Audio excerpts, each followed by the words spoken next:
All right, Gumby here in Bonners Ferry, Idaho for the fun. They call it border. It's not border. Is Border Wars? Border Brawl. Border Brawl. That's right. We're here in Border Brawl, and the border's closed. Exactly. But I'm here with Stan Pope, driver I met for the first time really last year. We were here, and bringing you up because I've talked to a lot of guys. They're all running the Chryslers and Caddies and that, but you're running a mid-70s-ish Ford product. Tell me what you're running, Mark IV. Yeah, it's I think about a 75 Mark IV. And what I remember from last year is you say your family's got lots of, stashed these things. I probably have about 30 or so saved up. And you just love the Mark IVs. Well, I was a Ford guy, so I started out with the Fords, and I went through a lot of different Lincolns till I found the Mark series. I was actually at this Derby probably 15 years ago. I watched one run, and it did so much different than my cars did that I decided that, there's something different about the frame, so I did a little inspecting, and it's a totally different frame. So I switched over to these, and it took me a while to figure out how to build them, but they're a good car. Trial and error. Yeah, and my biggest thing, I have a lot of people ask me, because I've been doing it a long time, and what's the best rule of thumb to do it? I said, pick one brand and stick with it, because you will figure out what they all do.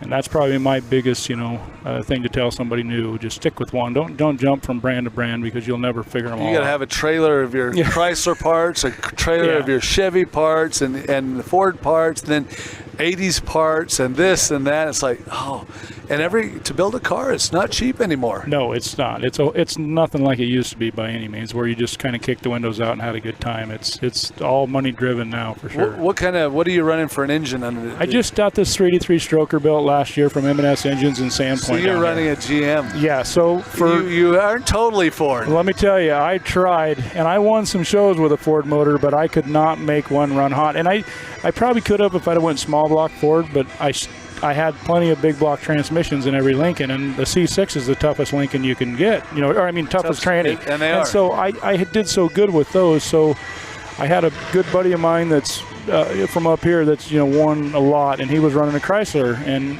he's always making fun of me. He said, I always knew how I could beat you. He said, I just drive around and listen to your motor, and I knew when it was getting hot, and I just drive around until it got so hot that I knew you weren't going to last. So he said, if you ever figure a motor out, you're going to get beat. So I was up here one year.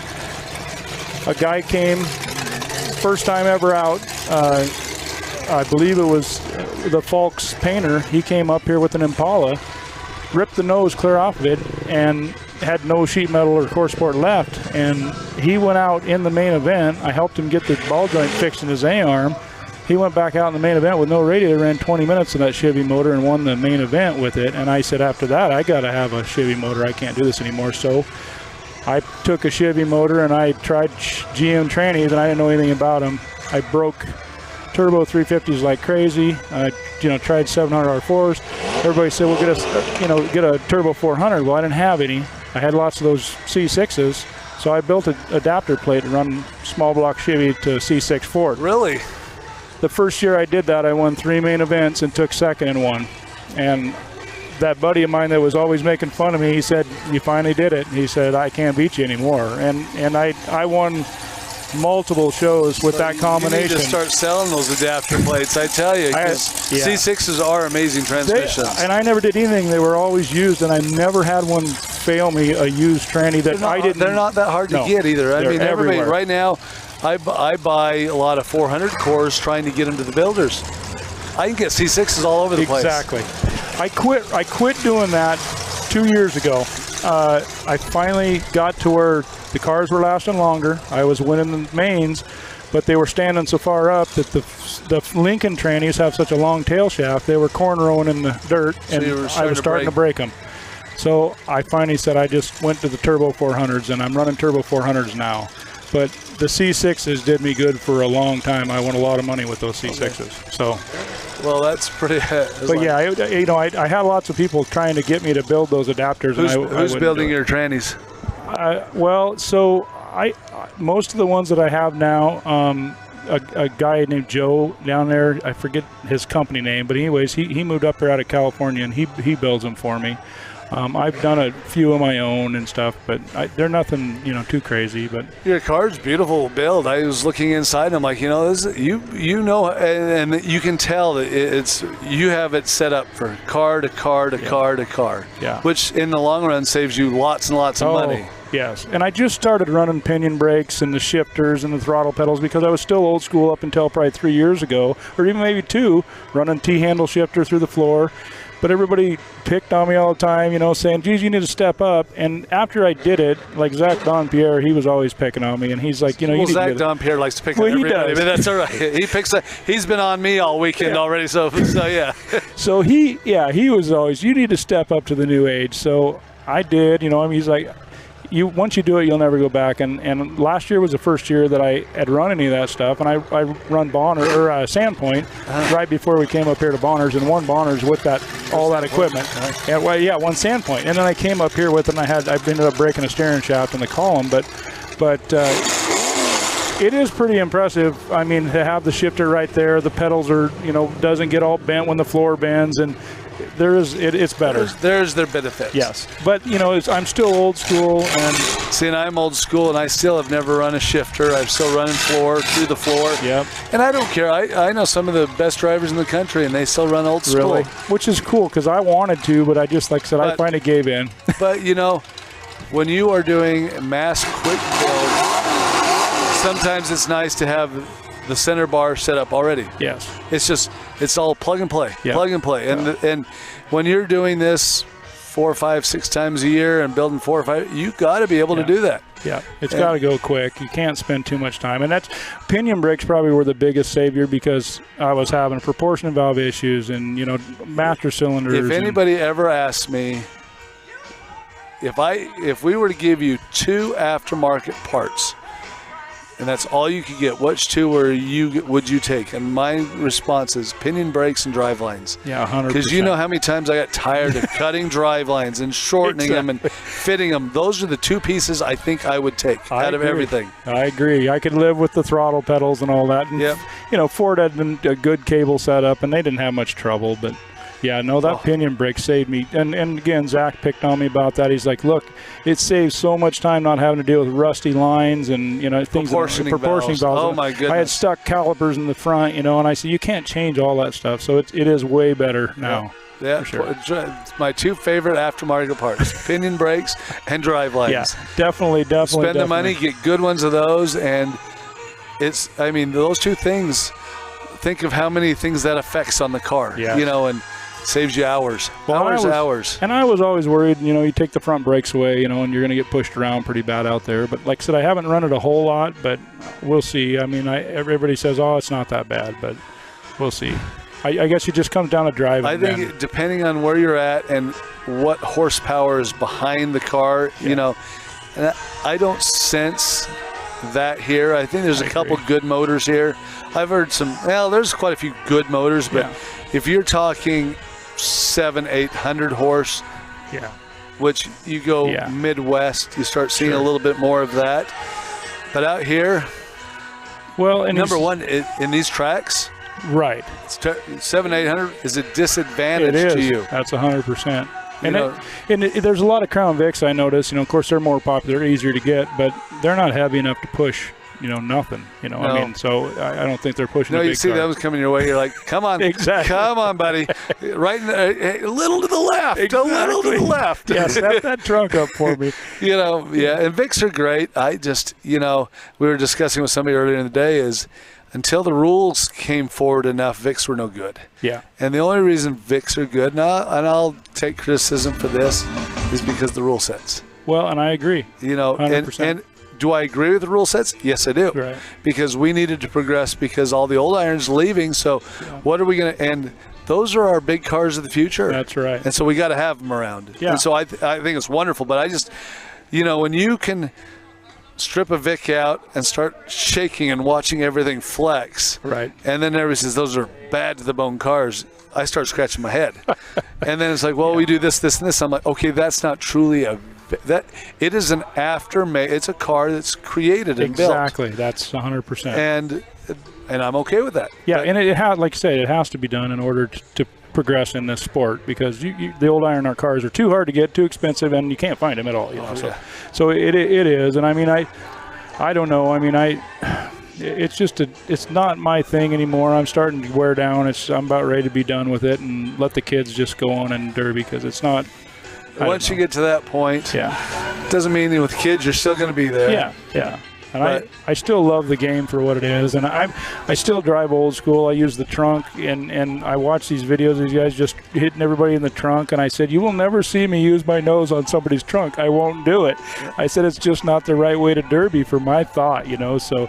And then so I just don't, you know, I don't get it. Right at the end of the show, when you look it's a finish shot. Oh, yeah, that's a whole different story, yeah. But, I mean, in the middle of these shows, these guys start off just trunking people with their nose, and I'm like, really? You know, I never drove like that, so I'm a big believer that the talent of a Derby driver has changed a lot. I mean, I used to be able to say I could drive across the arena just as fast backwards as I could forward. I mean, that's why I started loving the round back snapper wagons, is because I use the back end up in the front, still brand new, you know. And nowadays I've sort of got chubby in the middle, and I have a harder time turning around.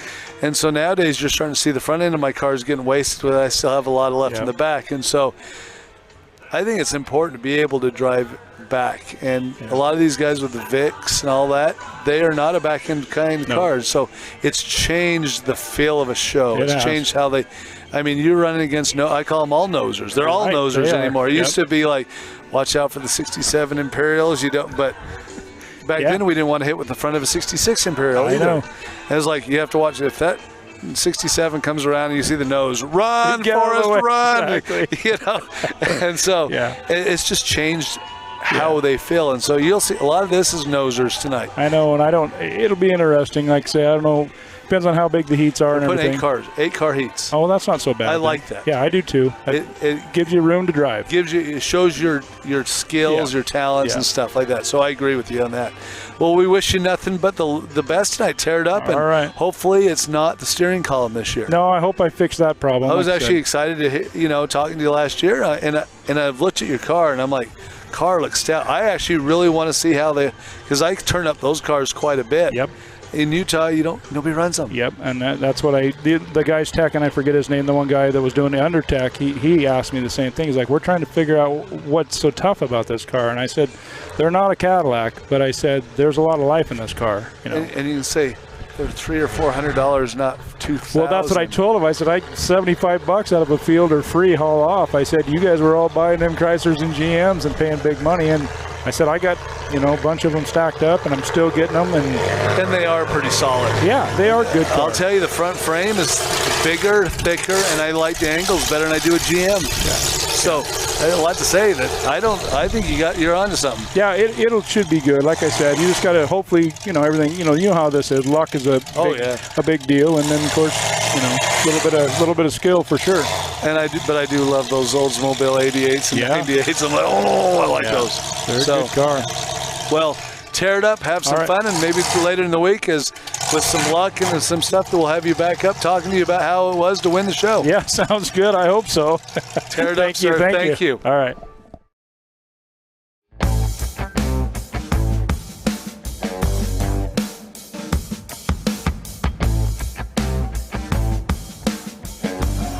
Hey, Decker, you want to go to the Cannon Valley Fair today? You ever wondered what it was like to go to a fair in a different state? Welcome to Minnesota, Cannon Valley Fair. Take a look.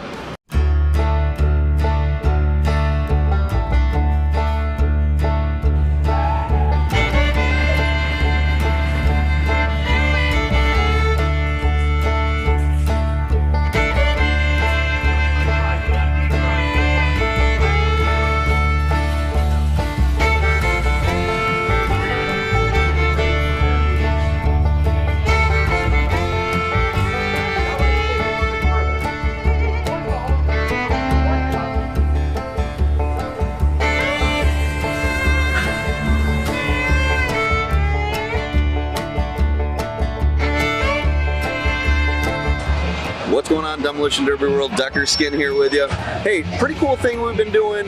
You know, it's TrackShotLive, we're always putting on derbies, but there's actually more to us. We could be a great marketing piece for your local fair, your racetrack, or your demolition derby. We make these great videos like that you just watched. We can be doing that for you at any time in the year 2022. 2021's booked up for us, Skin, right? Yes, but next year's going to be a whole new year. If your fair needs some help, you need new shirts made, you need a cool video made, you need just anything that will help you get bigger, we're your guys to help.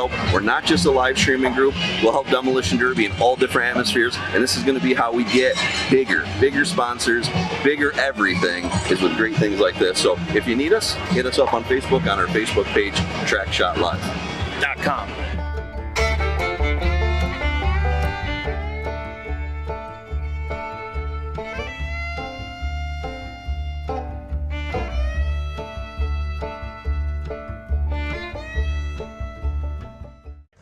All right, this is Gumby here. We are at Bonners Ferry. You know, this is a beautiful place. You know, we're here, and I was talking to Kyle Watts, and I said, Kyle, we need to talk to some people. Who would you like us to interview and to bring up and get to know a little bit better? And he says, Brandon Reger.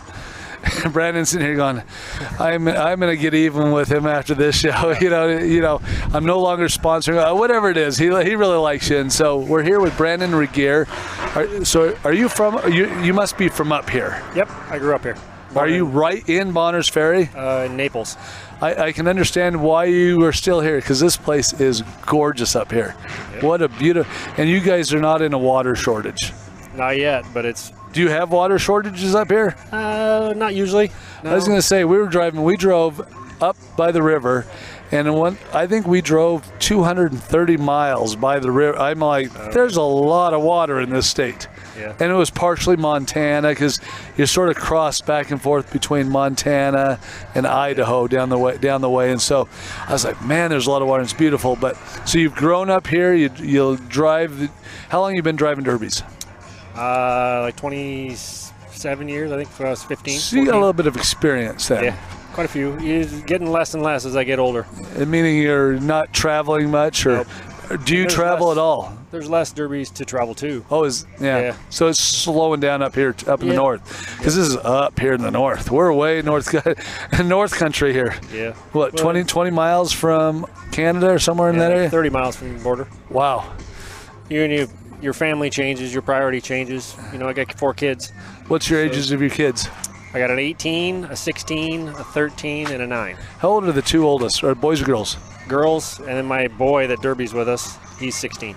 Oh, so you got somebody getting into it then. I do, and that's what has kind of kept me into it. Otherwise, I probably would have been done a while ago. Getting out there in the garage and working on cars with him, that's probably pretty enjoyable. It is, yeah. It's fun to teach him what I've known and what I've learned. Is he running this weekend? He does. He has a pickup and he has a little car. You're putting your 16-year-old in the pickup trucks here? I am. I'm telling you, those pickup trucks don't look easy. I mean, it looks like a pretty brutal heat. Yep. He actually ran my big car last year in my heat race, and he did great. I mean, he qualified. So well, what the heck, you know? Great. Good experience. So do you still travel around? You know, how far do you travel to do derbies? You know, it's been a few years since we went to Kalispell. We usually do the Sandpoint one. Missed it a few times. And Coeur d'Alene, it's been a few years since I've been to Coeur d'Alene. But that's about as far as I've been, really. If there's 3 or 4 a year, that's a lot of derbying still. Yeah. You know, in the last couple of years, I've only did just a couple. So what do you think of this show? This is going to be a good one. There's a lot of metal here and a lot of money in the metal. In fact, I'm a little nervous. I've built a car that I've never built before. What are you running? I have a 2001 Crown Vic. Okay. Have you been reading a lot on the internet to see how you do this, or what? Or how have you figured this out? So my whole life I've run Chryslers, Y-framers, like 60s, a few shockers into the 70s. That's all I've ever run. Chryslers, every one of them. No GMs? Never one. What's up with that? Cost? Never liked the GM. I mean, they're a good car. Okay, we are already at a dispute going on here, but that's okay. They're great cars, but derby-wise, they're super tough, you know. But we started back in the Imperial days, That's where I started. First 5 years I drove, I wouldn't touch anything but a 65, 66 New Yorkers were my favorite. Yep. And then I tried a couple Imperials. I'm like, oh, I like those. I like those. You can just drive. I like those, you know. And back then, I mean, there was no cages in the cars. You know, this is 1986, 87, 88, where Back when it was fun, kind of more, just chain and go, more or less. it was definitely different. A different world by far. It's amazing. Just like me, I had to look stuff up and learn how to build that car. You know, just because I've never run one before, and it's a new car. And you're like, oh, well, I have parts to build my Chrysler, but I don't have. You had to spend a little bit of money buying, and years 2000. 2001, yeah. So you had to go and find a box car so you could get the spindles and the upper control arms and everything off of that. And everything tilted, and I put a 14 bolt. Oh yeah, GM 14 bolt in it. Hey, at least you got a little GM. I like this. It's cheaper.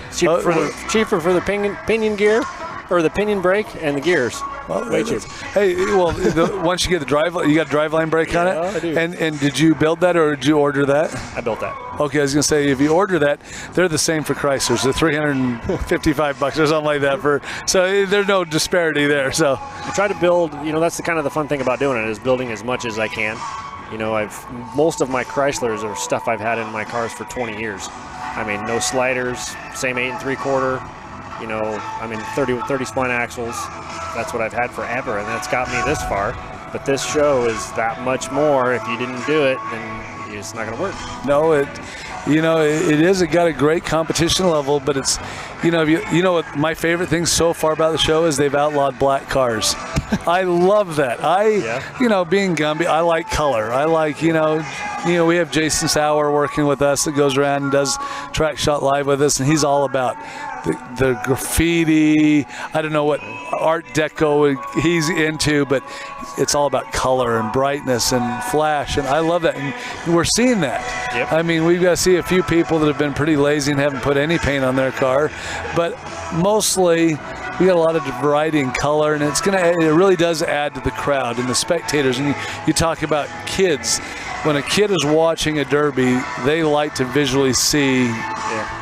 Well, and even like talking about how long I've did it, I probably would have quit a long time ago, but you get those little kids that come up to you and just have watched you for a long time, you know, and they love you, kind of thing. You've become a childhood idol. A little bit, and I wish more of the kids, this kind of a show isn't going to bring little kids or new people. I grew up in a small town called Bishop, California.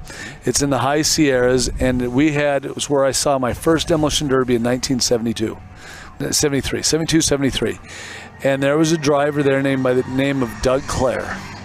And I watched, and it was sort of like, you know, you think, you know, an animal comes out of its mother and his eyes open up and sees that's who they follow around. Yeah. And Doug Clare was somebody that I watched his car, first car I ever saw, and every year we'd go over to his house and see if he was building another car, and he became an idol. I mean, he was right there with Santa Claus and the the bunnies and all. You know, I just, you know, he became who I wanted to win just because it's who I was introduced through derbies with. And so he probably was aggressive, and he would put on a good show. Yeah, he did. You know, he put on a good, and he had bright colored cars. He had the first car was a 63, 64 Ford Thunderbird, painted it red, white, and blue. And then the second year he wrecked it again. He painted it blue, a really bright blue, and then it was a yellow. So I remember, and this is 1970, and I still visually remember these things. So that is cool, and that's what it's really about. Is, you know, in these hometown shows like we're at now, where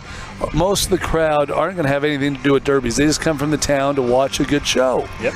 And those kids, I mean, it's all about the entertainment value. And so, you bet. No, and this one's going to be a good one for the entertainment value for sure. You got 2 days of Bonner's Ferry. You know, Kyle Watts. When I say the word Kyle Watts, what do you think of? Pawn shop. Pawn shop. Pawn Star. Pawn Star. Oh, so are we going to get a movie instead of being a Pawn Stars Vegas? Should we do Pawn Stars Bonner's Ferry? Woody Watts. Bonner's. Yeah. See, I don't know Kyle at all in the pawn shop. Oh, that's what he does. He's a wheeler and dealer. Well, yep. I like that. I love wheeler dealers, but he, you know, and him, I mean, more power to him, man, to want to throw a show like this, because there's a lot that people don't see. You know, I mean, they see this show and they think, oh, you can just kind of throw it together. Man, there's a lot to this. I mean, Well, huge. And I'm going to tell you, Kyle Watts, to me, is a stud.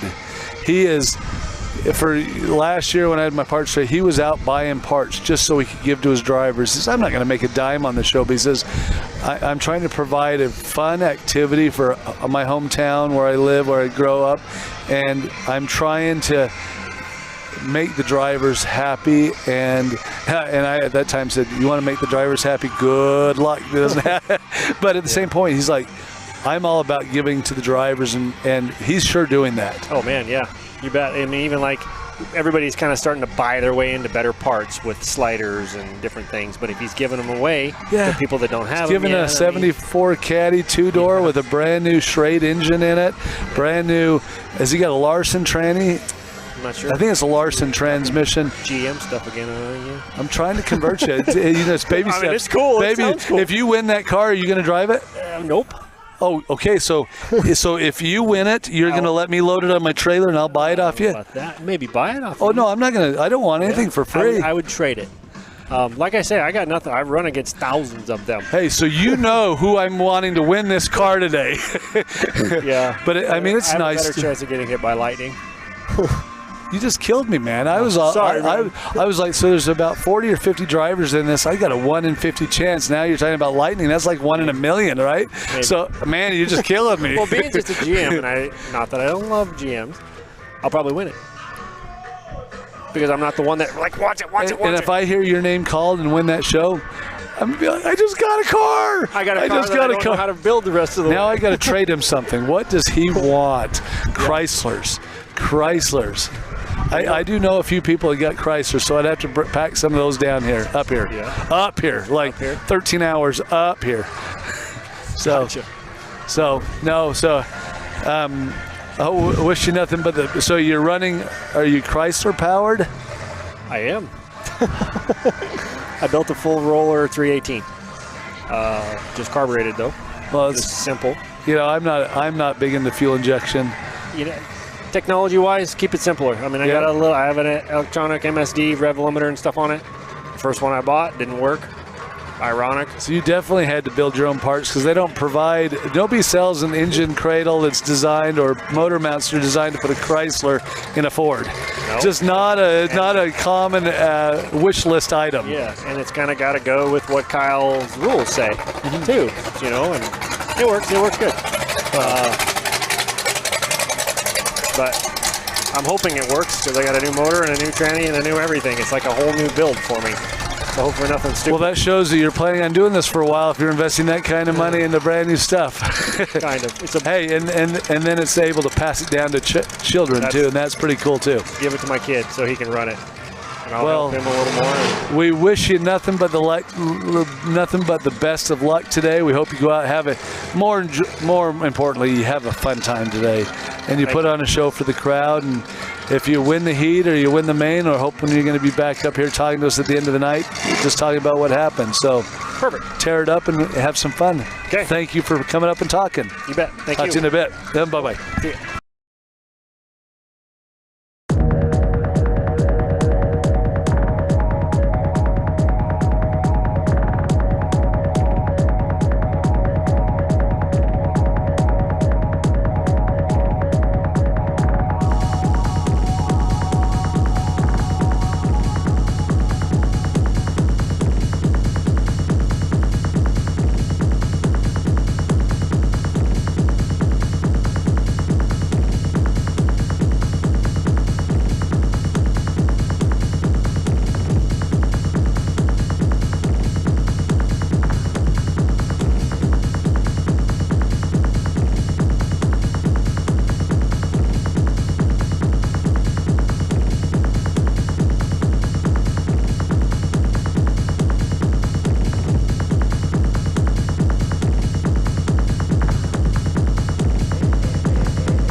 He's gonna finish good.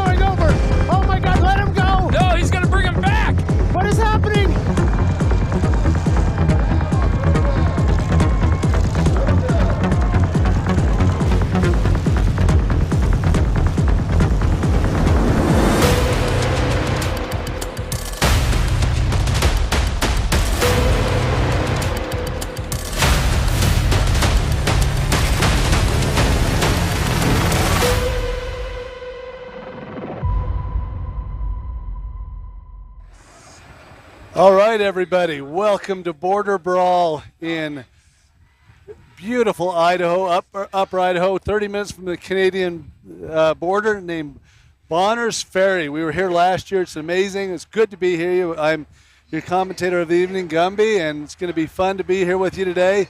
We are rolling right into it. They are rolling out heat number 1 as we speak. We are having 5 heats tonight. They are taking the top 2 out of each heat.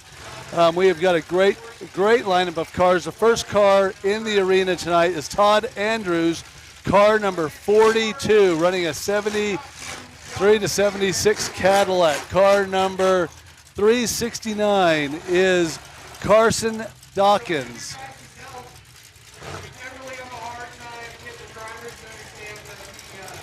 Boy, you didn't get much of an introduction to me this year, did you? We had a lot to talk about, great weekend in store. We have tonight's show of 5 heats, and then tomorrow there's going to be a lot more. It seems like a lot more heats, got a lot more classes running. Car number 42, Todd Andrews.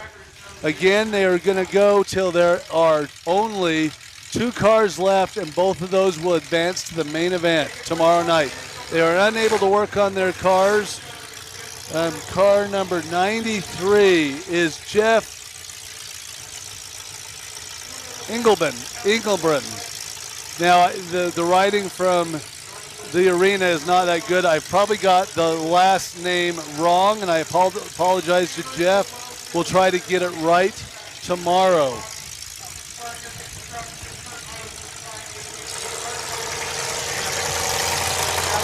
Car number 18X is Luke Howell, running a mid-70s Lincoln Mark Series.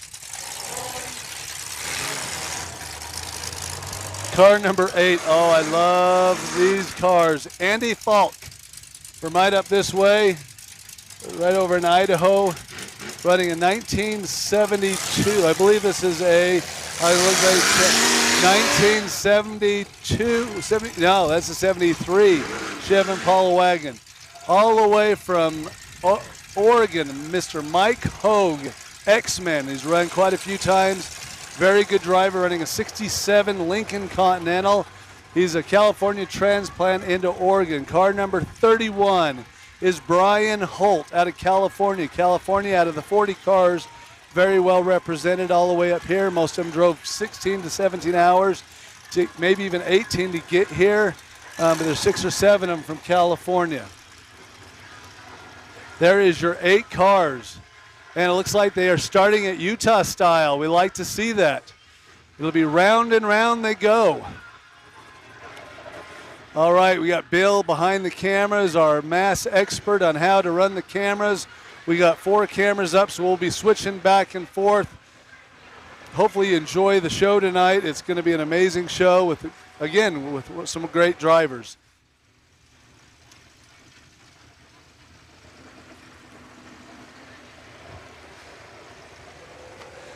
You know, I would say my money's on the 8, but I'm looking at, X-Men's a very good driver. I know the Holts are good.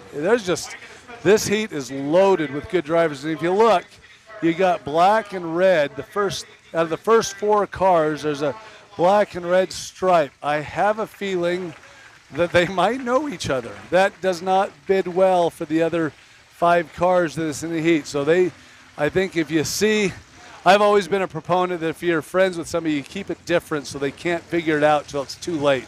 Right now, I would be keeping my eyes on those guys. And all right, I'm going to stand up for heat number 1 so I get a better view. Oh man, this is going to be awesome. I really, really enjoyed looking at the 93 car. That 88 Olds is really awesome. Very well built. Here we go. 1, and here we go. Down to 2, let's see. And it's starting out like Utah, round and around, trying to figure out what you're going to do. Get somebody turned sideways, and good shot into, Mike Hogue has already lost a wheel on the opening shot. Oh my goodness. He took a shot and broke the ball joint that quick. That is a tough There's not another dent on his car, and he's already lost the left front ball joint. Wow, that's a devastating shot, but very good. I think it was that Oldsmobile that we were talking about early.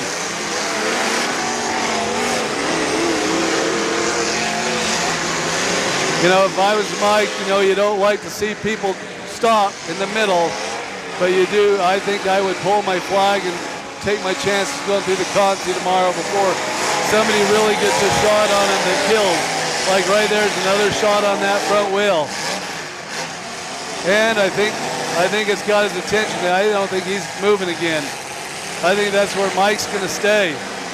And it would be a huge blessing for him not to move from that position. He's still in really good shape, and he's only got an hour or so's worth of work before he's able to get that car back in the arena for the Contis. So if I was him, I'd be just smiling and saying, good, this is where I need to be. A lot of good driving going on there between. Now, right before we talked about how the red and black had 3 cars all painted. That is the case. Now, it might come down to where they have to fight each other, though, at the end, because they are only taking 2 cars out of this heat. So there's only a chance. So they're going to have to work against each other eventually.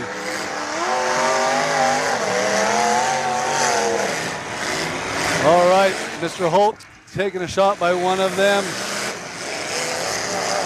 Those other 3 cars that are 4 cars that are left need to see the color change on the color schemes on the cars, and they better do something to stop it, or else they're going to be a long heat for them. That was a great shot by Holt. Really got a hold of that old 98 good in that front wheel. All right, we got a caution flag out. We have got a tire in the middle of the arena.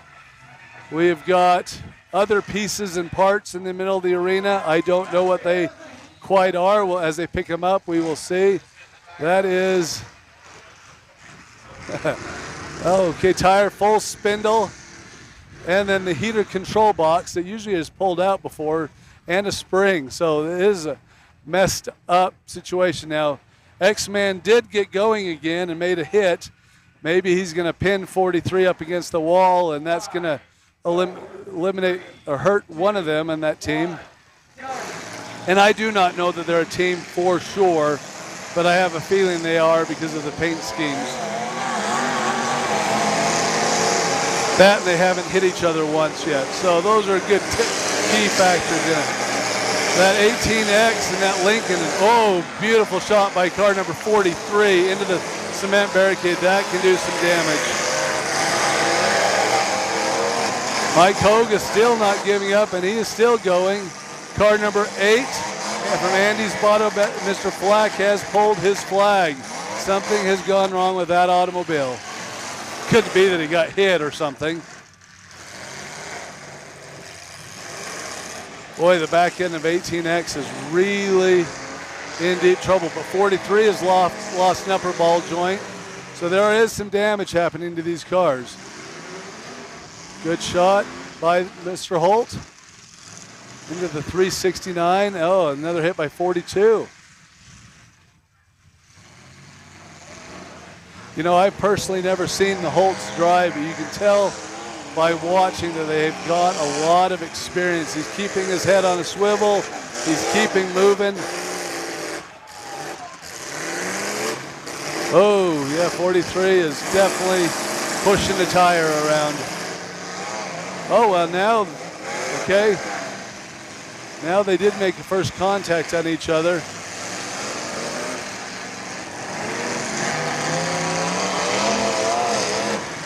Two of the red and black cars have both got front wheel issues.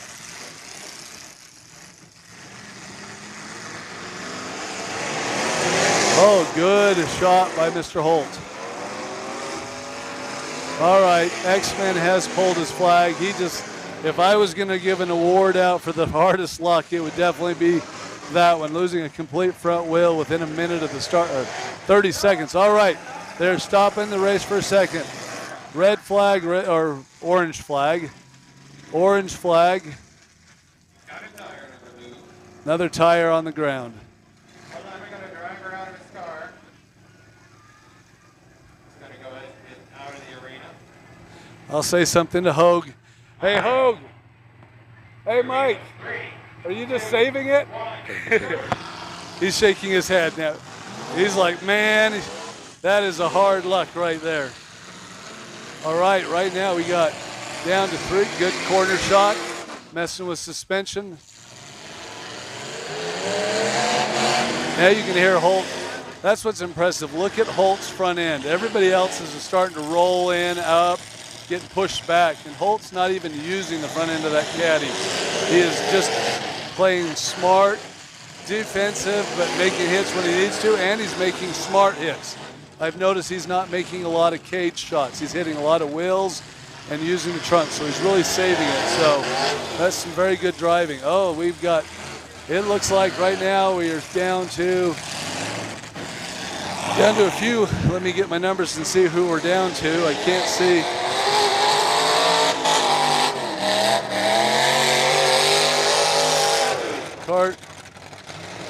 Car number 42 is still in it, who is Todd Andrews. Car number 31 is Brian Holt in 18X, which is Luke Howell. Those seem to be the last 3 cars. Again, they are fighting it down. Look at Holt's car, how clean. That thing is packing perfectly. 42 is not running very good. Todd Andrews has definitely got a miss. Loading up, you see all the black smoke coming out, so he's got carburetor issues, over-fueling or something, dirt clogging up because he's definitely not running on all 8 cylinders right now. Good hit by Mr. Holt. He's got to be getting winding down.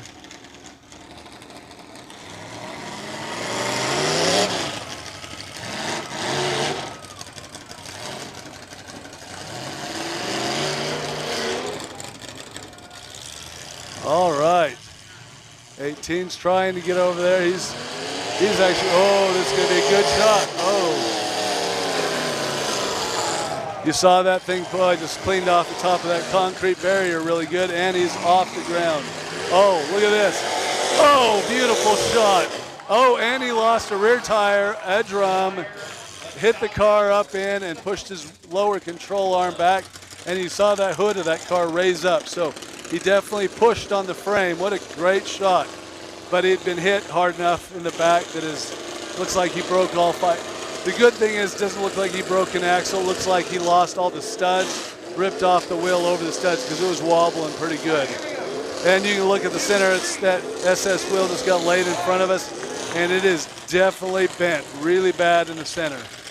So I have a feeling that this is about where it's going to end.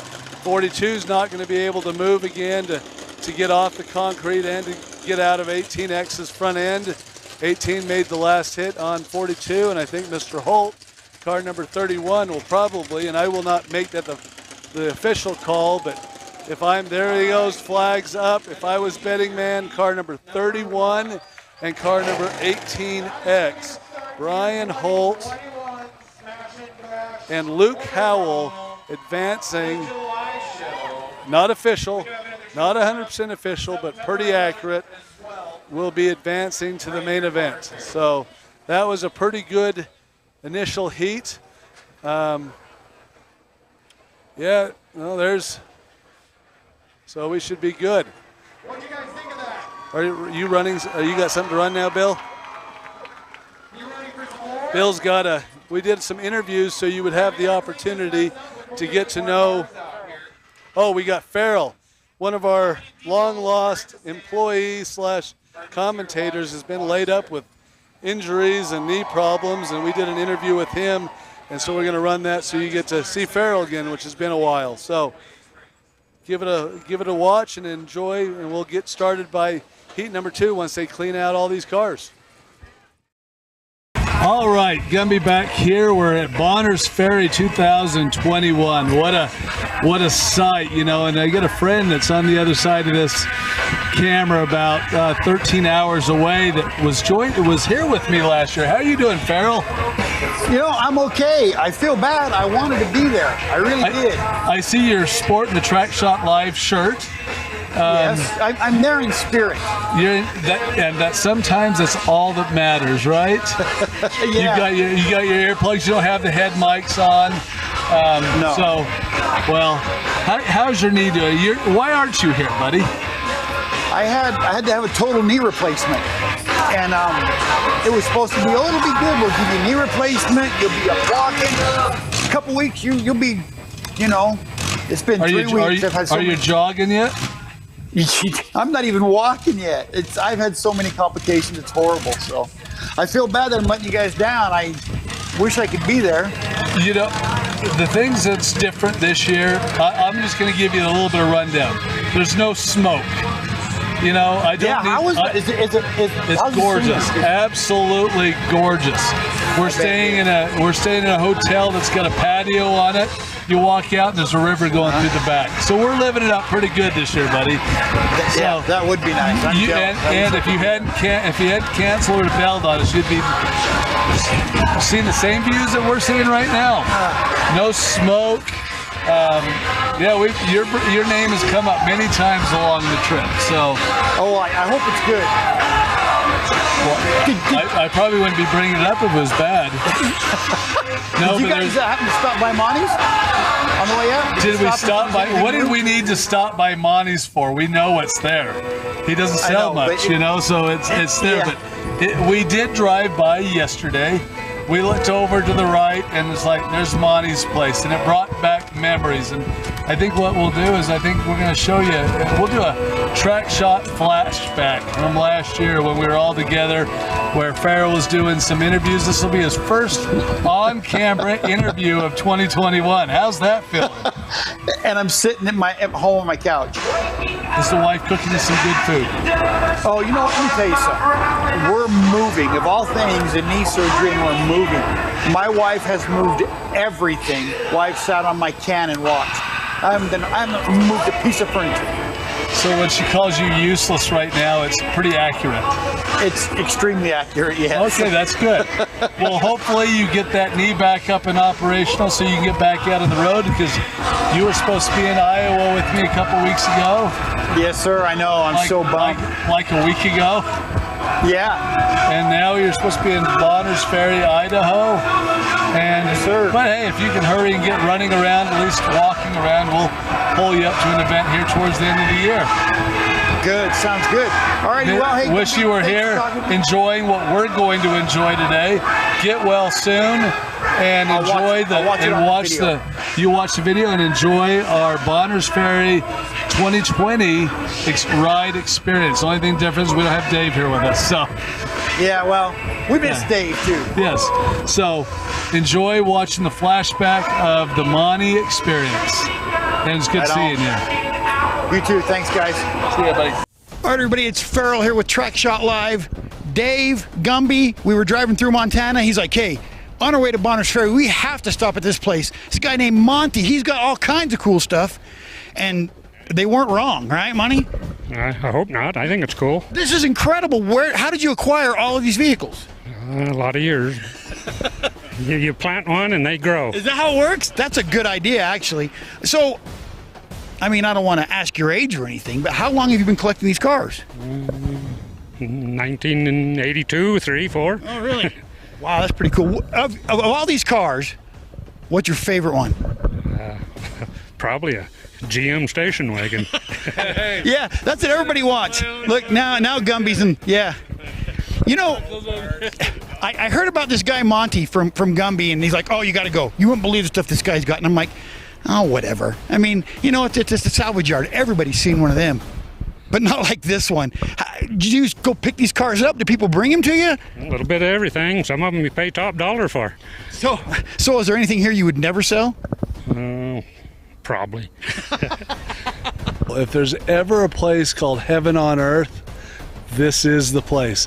This is probably by far my favorite yard that I've ever been to. Absolutely. This is the coolest thing I've ever seen. And so I was telling these guys on the way up, they're like, okay, we can be there a half hour, 40 minutes. I'm like, I can't get out of there with under 6 hours. I mean, this is the coolest place in the world. And I actually hope this never goes anywhere, because this is the coolest place around. In 85, I was a licensed wrecking facility. Oh wow, I didn't know that. I remember you used to have the car stacked up so they couldn't see them, didn't you? One time? Yeah, I bought a forklift and started stacking them, and then they told me I got to make the fence taller. Every car, the Chevelle has a story. The Mustangs have stories. It's really cool. He's a derby car polygamist. That's what he is. He loves them all. That is awesome. Alrighty, well, we need to get going because if we don't force Gumby out of here, we're never going to get out of here. Alrighty, Monty. Well, hey, thank you so much for talking with me. Thanks for letting us look around, and I'm sorry if Gumby took up too much of your time. What else?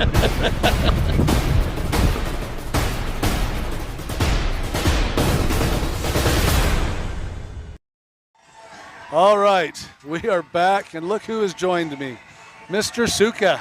How you doing, Gumby? Oh, we are doing fantastic. So you ready to attack this TrackShotLive stuff? Let's see what we can do. We'll have some fun with it. Yeah, you got friends that are running. You were saying you were out giving it during the last. I guess he had some friends that were running. You need to give a major pep talk to. What heat are they in? I want to say heat 3. Are they quivering in their shoes? Well, they're youngsters. They're new guys. They haven't hit the track as much as, of course, you and I, who have been doing this for entirely too long. Water? All right, we're already getting served. This is awesome. We got to make sure that they're not putting stuff around the bottle to make something look different. You gotta watch out for him. Yes, you do. So what kind of cars are your buddies running? Oh, we got one, oh man, I want to say 2 are Crown Vics and, what was the third one? A Cadillac, 75.6 Cadillac. The fleet of Cadillacs that are here. Oh, it is ridiculous. It's either a Crown Vic or a Caddy, it seems like. Yeah, about 70, probably 40% of the field is Cadillac. I would say that. And the other, a good solid 30 of it's Crown Vics and a little mix of everything else. So now that you're not here, have you ran at all this year yet? I have not. I haven't ran since Blizzard Bash 2019. I'm itching. You're almost like I've got. It's bad. I've got 3 years of no. It's bad. Okay. So what's it going to take to get you back in the car? Well, most likely with what I got going in the shop and what's transpired over the last week, I'll probably see you at Halloween Havoc with it. Oh, thanks, dude. What are we doing with those? Okay. So, Halloween Havoc. Yeah. End of the year, huh? Yeah, I mean, I don't have a lot of options. If I can find something out in the Midwest, I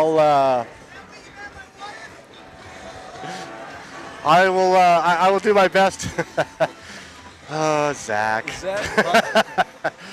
I will do my best to find something out in the Midwest a little bit earlier just to get the itch and the scratch out. And if I can't, Utah's only a short 12 hours away. Only a short 12, and I did that short 12 yesterday. Yeah. Is that what it is up here? Yep. That's not terrible.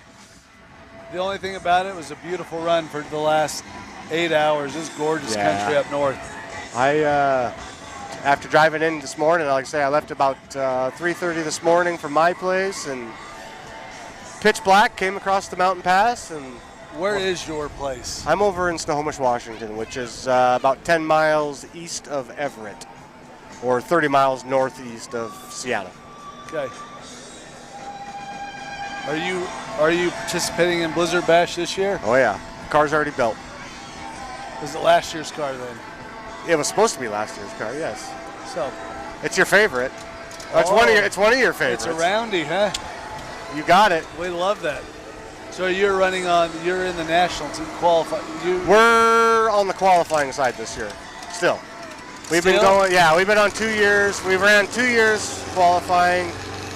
And for some reason, I thought you had actually qualified. No, we've been pretty close a couple times. Just never quite made it to the big dance. So you've got an amazing team that would do really, really well in the national round. It's phenomenal.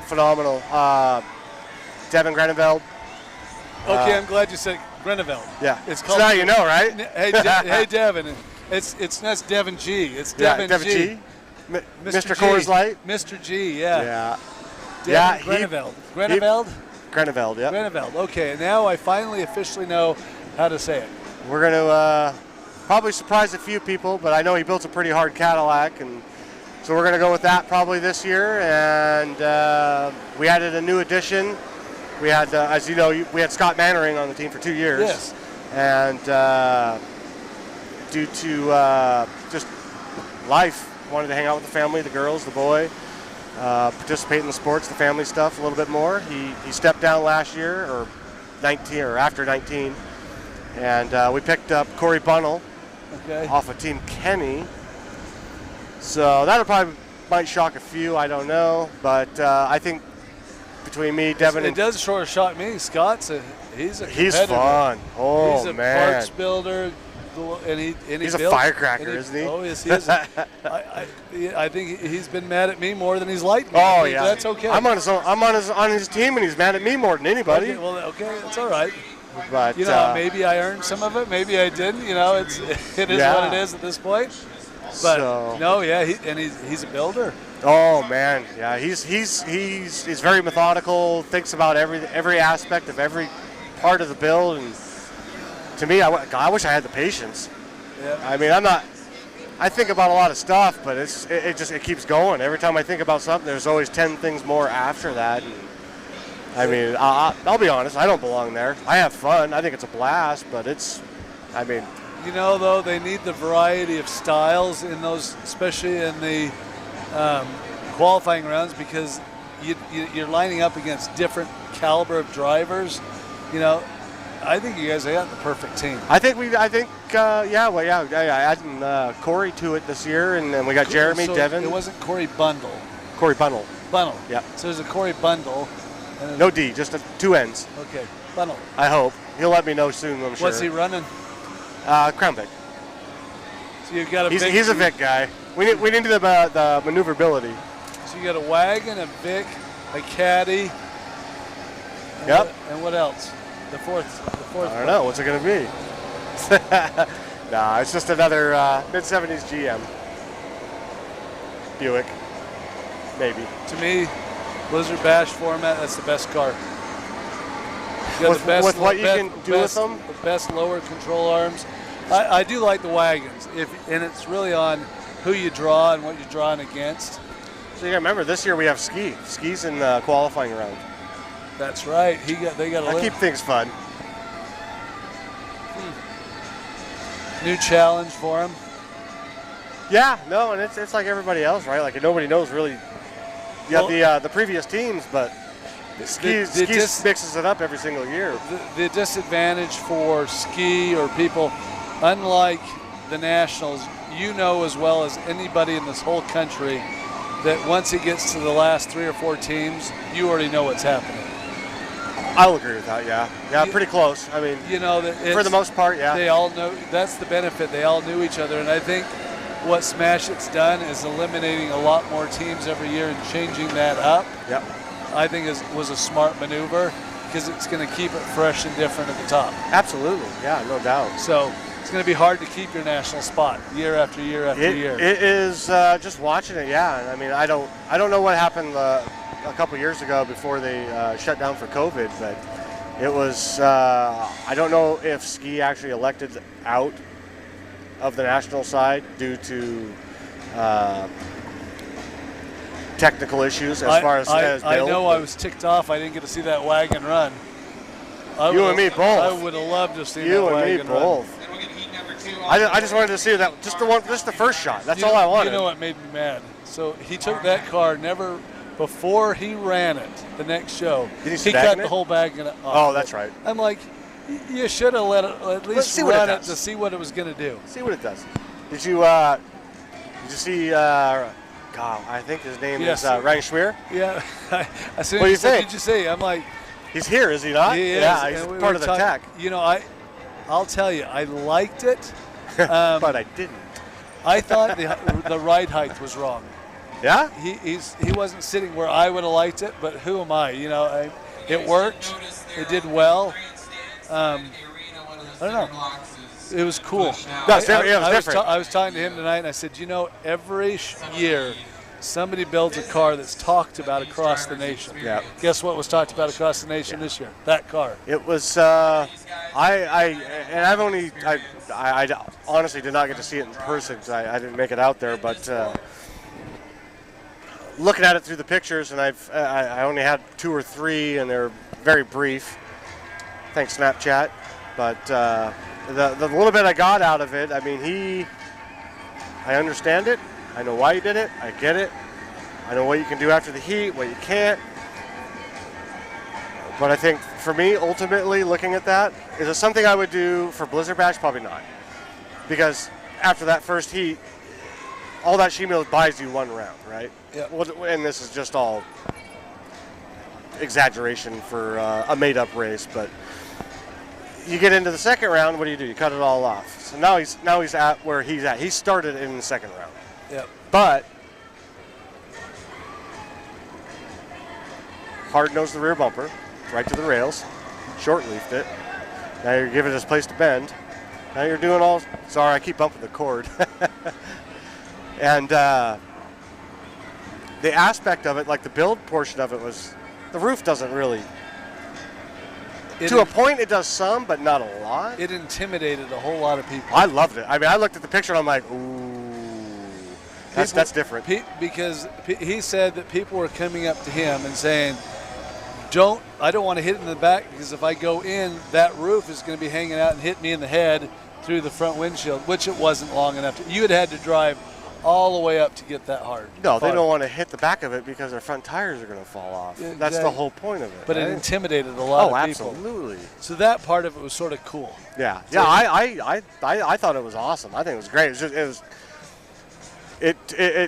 It basically took Ryan, and I think Gage is the one that had the other wagon, and it took it to the next step. Eliminated that. What's going to happen? Yeah. And he did a great job, and it was super clean, super cleanly done. And it really wasn't hurt after the heat, so he didn't get wiped out. No, it was fresh. It looked good. This Kyle got to get more. So, are you going to run this year, Gumby, or are you going to take another year off? I'm taking another year off. That's 4. 3. Let's not. Oh, this is going to be 3? This is 3. Okay, all right. Yep. Last time I drove, I broke some ribs. And what? Oh, I'm too close. So, yeah, Soup in Utah hit me good when I didn't see it coming and broke some ribs. And that's not why I'm not driving. We're doing track shot. We're doing stern dirt racing. We're doing all these other things. Just no time. So we eliminate 1 or 2 of those, or at least one of those, and we'll have some time to drive. I'm almost catching you. I'm about a year ahead of you. Yeah, it's. I don't like it. No, I need to get. I'm due. All right, coming into number 90. Car number 90 is Cody Vandaway, running a Vic. Should be out of Moses Lake, Washington. Hey, that's good. You know who he is. Yes. Got CJ Johnson coming in next, number 389.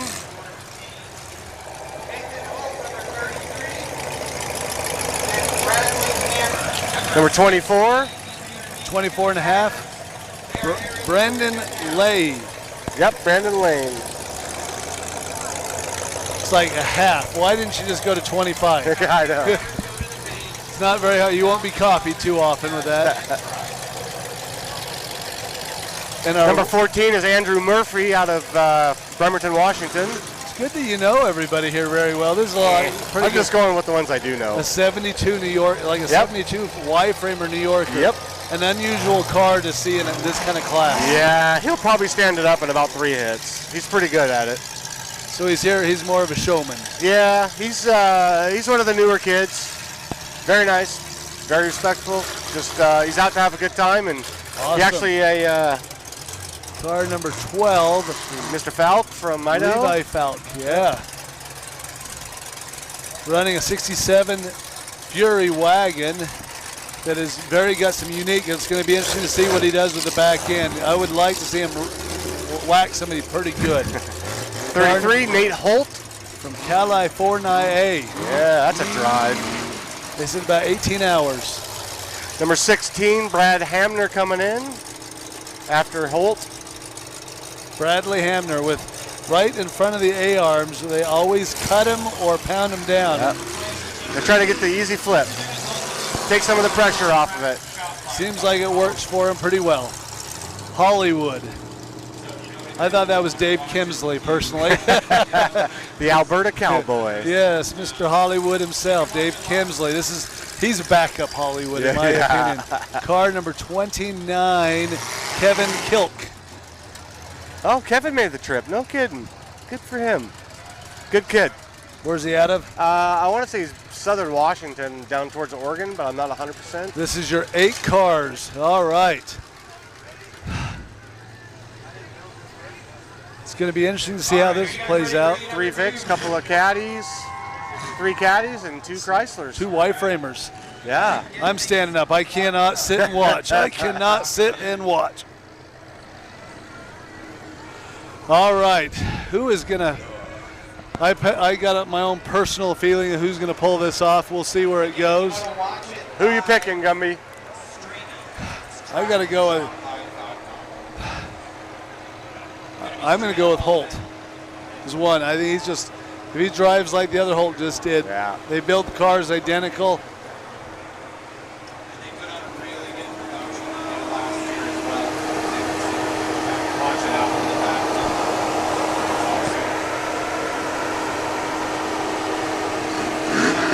We got one Jersey barrier close. We got one more to get. I am really interested to watch the 12 car. I want to see what happens to that Fury wagon.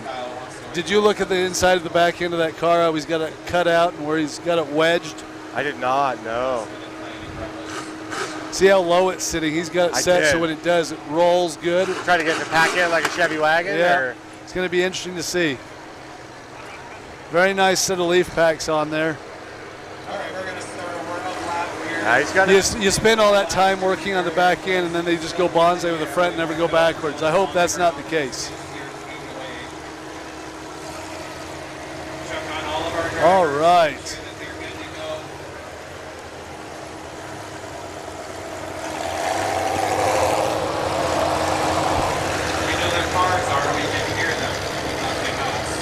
All right, some newbies, or not newbies, but young ones getting a little bit more seat time. So here we go. A lot of youngsters.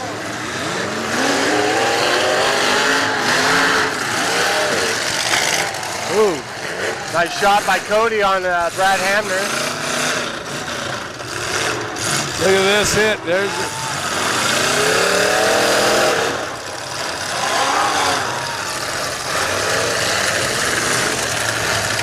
This is the time you wish you were on the other end of the arena so you can come across. Taking the time, picking the shots. Good shot by car number 29, Kevin Kilk. Right into the nose of that Y-framer. All right, here comes 22. Let it eat, let it eat. Oh, no. Oh, Gilk on the Y-framer. Good job, Mr. What a Gilk. shot. Look at that left front tire is pushed. It's already pinned. You look under that stabilizing broke the bar and everything, yeah. Bent it into a banana.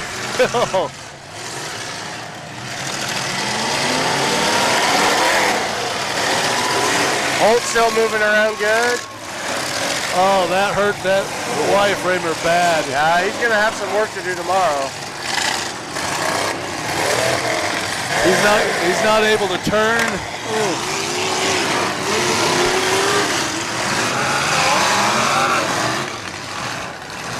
Ooh.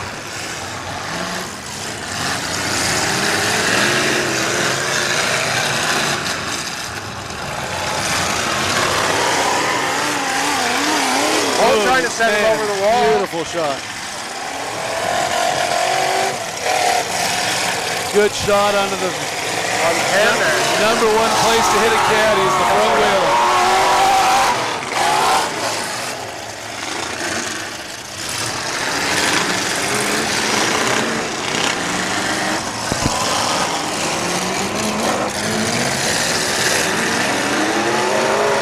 Nice shot. Another Good left front shot. Thank goodness he got the back end. You can see how it's packed. Oh, he cleared that tailgate real good.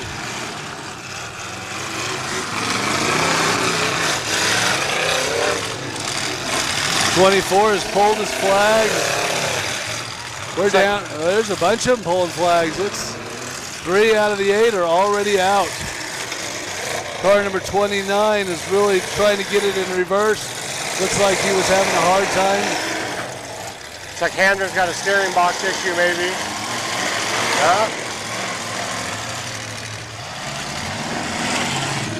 Don't know what's going on with Kevin Kilt. He's running, but he's not moving, and he's going to pull his flat. So we're down to 4. We need 2 more. Holt's running a nice, clean, tight race. Got another nice pack on the caddy.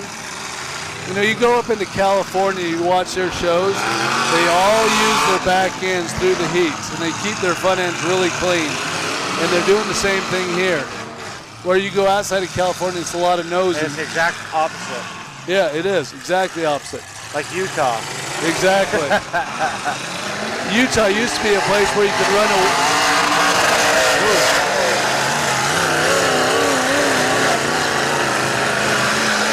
Utah used to be a place where you could run a wagon, not anymore.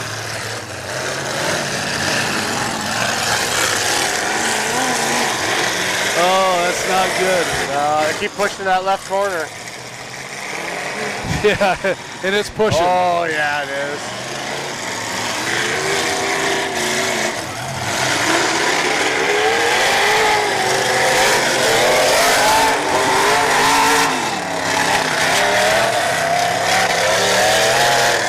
One more good shot and it's done.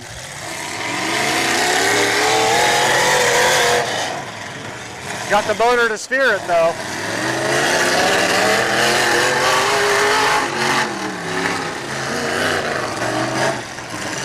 Well, Holtz died. That's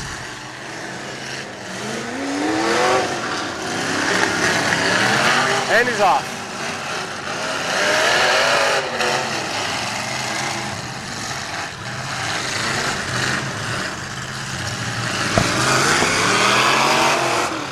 starting to slow down just a little bit. A little bit, it's a little cat and mouse.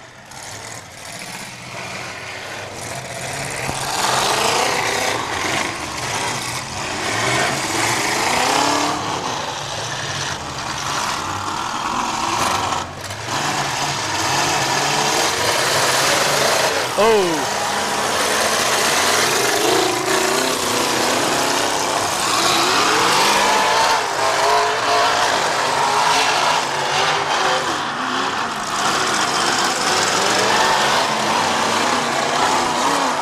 Oh, beautiful hit by Mr. Oh, whoa, that was a, oh, look at that. That was hard. Just cleared it. Look at that hit. I know the officials are scratching their head on that one. They're like, do we call? Which way do you go? 369 is running good in his back end. Boy, he laid that. He's playing it smart. Doing good, picking his shots.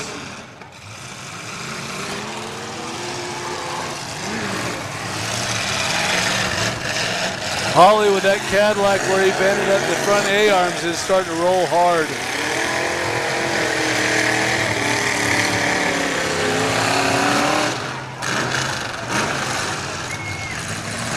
Well, I don't think that 67 Fury wagon is going to have much left after this week, this heat. He's about done. Yeah. I don't think the drawing board worked.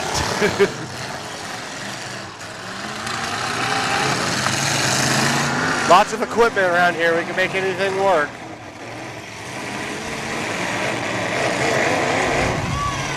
Hamner with a good shot on Holt. And three of them hung up. Here comes. Nice. Oh, nice shot. Oh. Finished packing it in. So who's making who's made the last two hits? We know 369, and it was probably Hamner in the back. I'd say Hamner right now. Yeah, because he come into the back of Holt. So Holt has got to get out of there, or he's going to be going through the grudge match. And I think Hamner's probably very content just to sit here and say, let's call this. Yeah, Holt's stuck. He's digging a hole. Oh.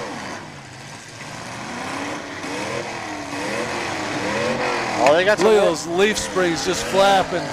Got some work to do on the 12 car tomorrow. I don't think he's got reverse. I do not think he's got reverse. Yeah, Holt's dug down pretty deep, so. Oh, he's got reverse. He probably needs to back up a good half car length and make a hit, or else we would not call what 12 is doing right now a hit. He's not getting enough distance in between him and the other car.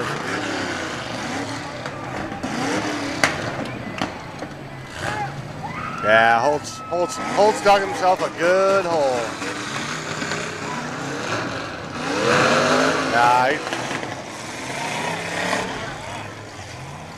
That's it. That's it, yeah. All right, car number 389, Chris Johnson. Number 16, Brad Hamner unofficially. Levi, you're done. All right. They're going to call him in to ask who they think was the winner. We do know 389 Chris Johnson is definitely advancing. Absolutely. Is that Chris Johnson out of Montana? Yep. Well, No, that's not my tech guy. That's a Chris Johnson out of somewhere else, Montana or Idaho.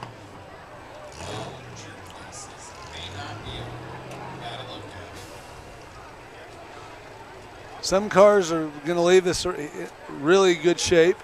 Some are really hurting.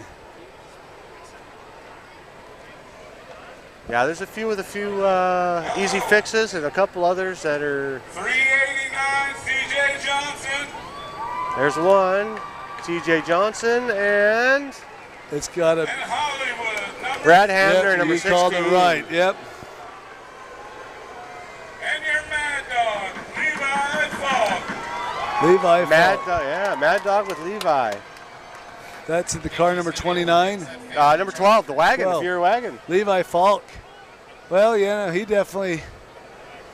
I think he was probably Mad Dog, but I think they inflicted more damage on him because they went after him pretty good. He made it sound like he's got a heck of a motor in there, a heck of a drivetrain.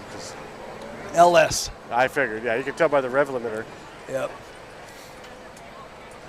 But I don't think what they planned on paper and the back end of the car worked at all. I'm going to agree with you there, Gumby. That thing's messed up. That's one of those, hey, do we load it on the trailer now and just enjoy the rest of the weekend, or do we try to put it back out for 1 or 2 hits in the wipeout? I'm going for option A. Load it on the trailer. Yeah, I'm not much for fixing stuff anymore. I get kind of tired of that. I'd rather just kind of. Well, you got married and got kids now. Oh man, I can't do anything. How is married life? It's wonderful. It's wonderful. You married up. I did. She is a very patient and tolerant woman. Mostly because she's Canadian, but. Were you married a Canuck? Yeah, I did. We've been married. We'll be 6 years in August. I'm not going to say the date because she forgets every year. Every year. She forgets it. Every time. Well. It's okay, though. Keeps you out of hot water, too. You have a free few days to forget, too, don't you? That's right. I still take her out or to dinner on the right day. Or does she expect you? Does she expect you to remember? I think she does. Okay. All right, ladies and gentlemen, what did you think of heat number 2? That was a little bit of a long one. Not quite as fast-paced as the first one, but still a heck of a good heat. Still got some good iron left over. That should be some easy fixes, it looks like, and some not so easy. Number 14 came back to life over Yeah. there. I interviewed him before the show, and he's converted over to Chevy just because that's what everybody says he needs to do and what happens. Well, yeah, because it works. It does. I agree. Oh, we have a 2-minute video? Okay, well, you're not going to have to listen to us for a while. Turn it into a 2-minute video. What's going on, Demolition Derby World? Decker here with you. Want to say thank you to everybody that's been supporting us here. We got this beautiful flag out here in beautiful New York. You guys, what does a guy do to get something cool like that? What, Daddy Decker? I love this shirt. Ooh, I like this one here. Oh. All new apparel coming out of TrackShotLive.com. We can find it at Track Shop. You can hit the shop button, get all brand new stuff coming out. kind of like this stuff. Bobby, wow, what do you got and on you know over what? You do more than I do, and I got the new stuff. All right, I get it. I get it. Out with the old, in with the new. Hey, man. Bull shirts. Hey, Tix. Hey, Tix. Peace. Hey, Minnesota bomb. Yeah. Minnesota bomb, baby. That's great. Hey, everybody, we appreciate all the support you've been doing for us throughout the year. We've been selling a ton of apparel, but we got even more stuff coming out, new stuff coming out. This guy's got a tagline that's been money. I know everyone's been getting ready to buy one of these, right? Decker, hashtag free 99. TrackShotLive, shop.com. We're gonna have brand new shirts coming out. We got sweatshirts on the page right now. We're having some specials. There's all different stuff. And I know a lot of you hit me up and say, Decker, how can we help TrackShot get to the next derby or the bigger derbies or whatever? The real way is to buy some apparel. That's all we ask. Buy some of these things, bring them to derbies, and you can even have this mug sign it for you. This guy, if he even knows how to use a marker, you know, he's from New York. Excuse me. Oh, I'm sorry. So, as you can see, these are pretty cool looking, right? I'd love you to buy some for the kids, bring them to the shows. We're going to be doing autographs at shows, so you can always come find us. We'll be selling some shirts, hats, sweatshirts, got a little bit of everything over there. Coloring books for the kids. Oh, yeah, the kids, the youth. It's all about the youth. Yeah, got to bring the kids out and see us. So, just want to say thank you, everybody, for supporting us. Make sure you get onto our page, TrackShotShop.com. Right there, ton of stuff. Scroll through it, buy some for us. I'd love if you sent a picture on Facebook, Instagram, whatever, of you with your new clothes. And don't forget, sweatshirts are just coming out. They're on the webpage right now, and it's going to get that time of year where we're going to need some sweatshirts. Buy them for us. That's how you help us get to the next derbies, right, Skin? Absolutely, and we appreciate y'all. Sweaters. They call them sweaters up north. They do? Yeah, I don't know. It's Minnesota. TSL. TrackShot Live. Follow us.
Yes, we're on. All right. Welcome back after watching our little highlight reels of interviews we've had today, and also to talk about our wonderful sponsor, AB Cat Tech, which is an amazing sponsor and amazing. If you are into selling catalytic converters, get a hold of one of AB Cat Tech's buyers and sell, because they are amazingly going to make you a happy camper.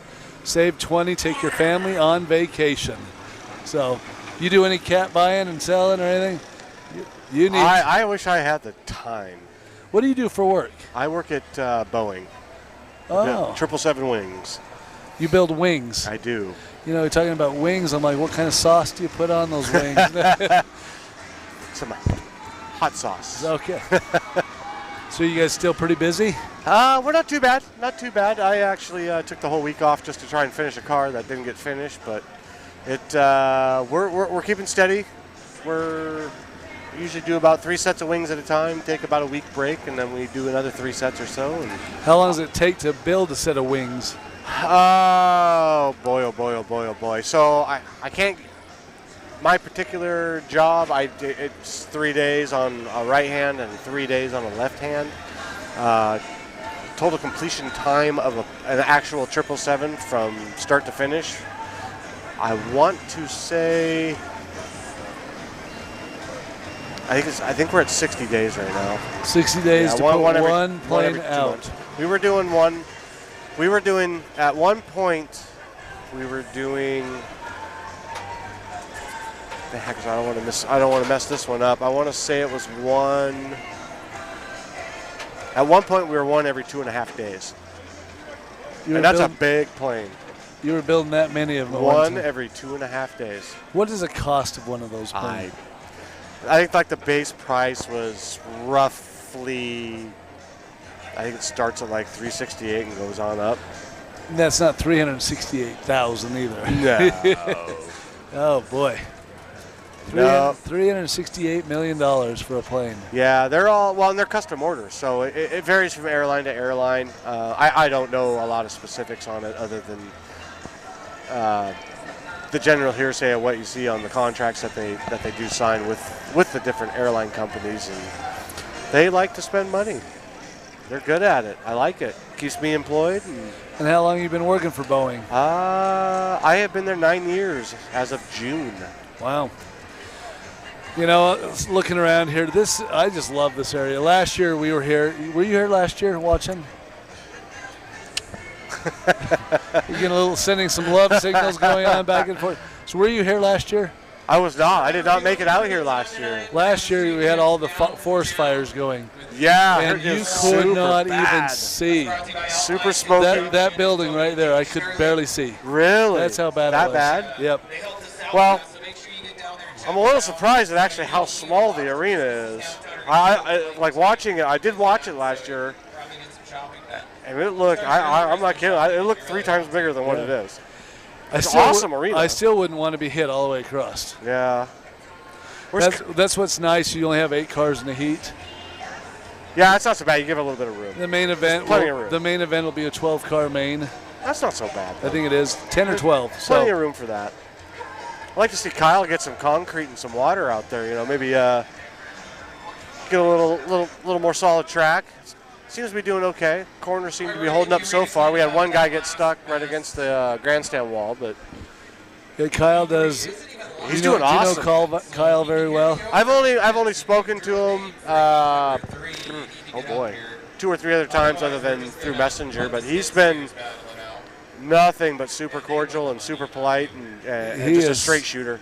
That, and he's so into doing stuff for his drivers.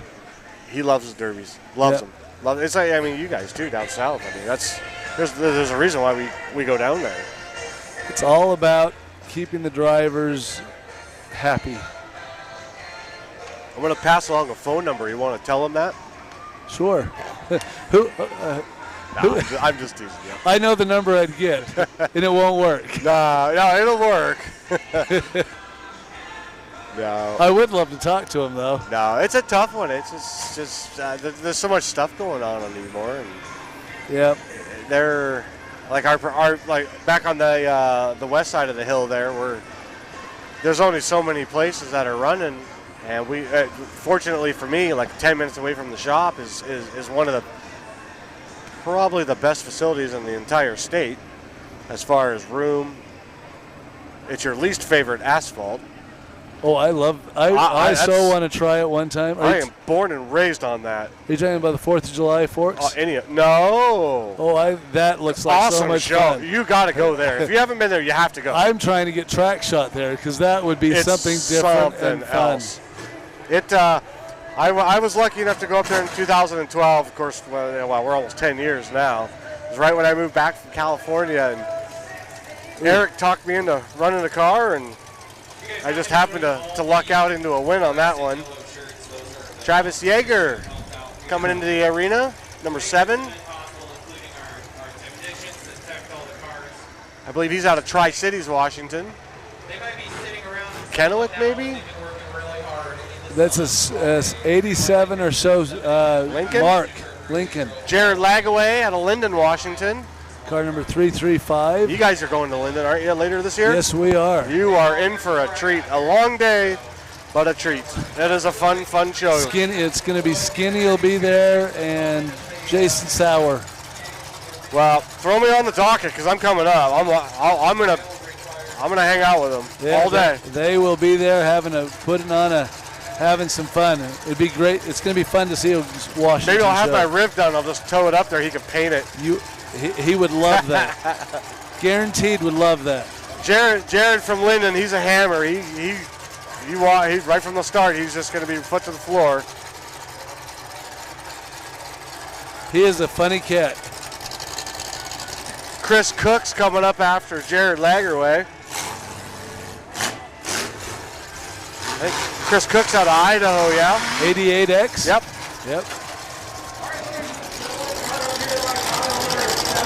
He's fun to watch. He's a hammer. Driving a Buick. It's like a 76 Buick two-door. 225. Yeah, I love those. That's a great car. Walking right into my heart right there. Got a yard full of those.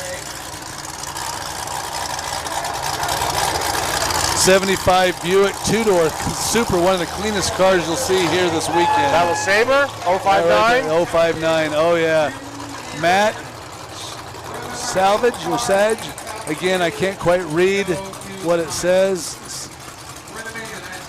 His name's Matt, 059. Sounds good. Matt, 059. I'm your Huckleberry. I did actually interview him. I have that shirt in my suitcase. I like it. He's a great guy. I'm your Huckleberry. Yeah, 72. Car number 72. I'll say they came in from Montana, I believe. Is Andy Scott. Great Scott. Mr. Andy Scott. Gabe Morton after him. Car number 10X. Yes, sir. It's like a 98 02 Crown Vic. And then behind him we have the OG 165. John Yates. Yates. Out of Kitsap, Washington, or Bremerton, Washington. This guy is like 98 years old. Mr. John Yates? Yeah, he's like 98. I mean, he's been driving forever. He's 50, but I mean, if you look he's at it, been around since you were, yeah. He's got a 72 or 3 He's always been there. Yeah. Oh yeah. Oh yeah. He said he's gonna rip the nose off of that thing. This car's going quick. He said this is it for him too. He said this is his last. I think he said it was his last drive. Yeah, he's Logan Reel in the 12, I bet. Yep, that is correct. And then we got the number 1 Kubota behind him. No? I think Logan Reel should be out of Bremerton, Washington as well. Driving a 74, 75. Newport. That's a Dodge Monaco. Yeah, yes, sir. Shocker. Love those I love those in a little bit of a stalker build show. Once you start building a little heavier, they start go a little too quicker. quick. But yeah, I tell you that black and white caddy is going to be tough. Well, I'll tell or Buick, I mean 75 Buick. The 65 Y-framer in front of him is going to be another one. Those boys know. I think he drives too hard sometimes. That's okay. It's fun to watch. No, it's good for the show. We love that. All right. They got their stuff down. They know how to fix them. Can't print those ones though. All right, here they go round and round. This is actually, this heat is the halfway, or we're only 2 more heats on the evening after this. So we are going quick through this. I've got 88X though as I call an 88X. But I like 059 because that Buick LeSabre is so stinking clean. But without pre-bending the trunk and tucking and doing a few things, see what happens. Spooks you a little bit.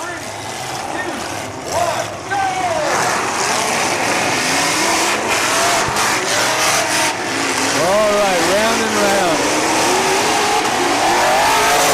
Oh, not good to be turning sideways. Oh, man.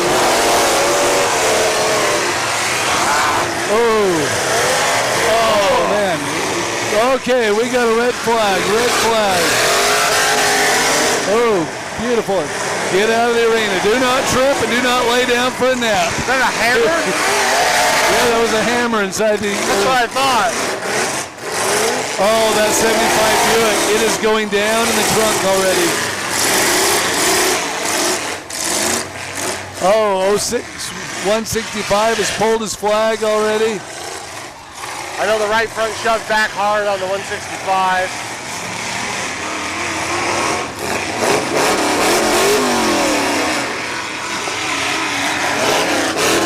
Come on, transmission engage. 10X is like, I've got no engagement. Man.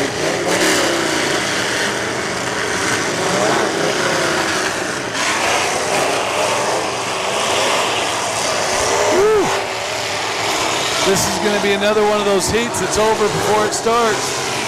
Yeah. Ooh.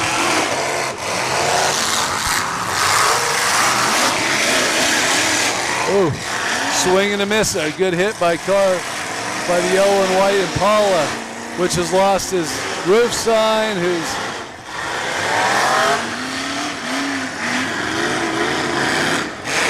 Okay, drive that thing backwards. You got hump plates, buddy.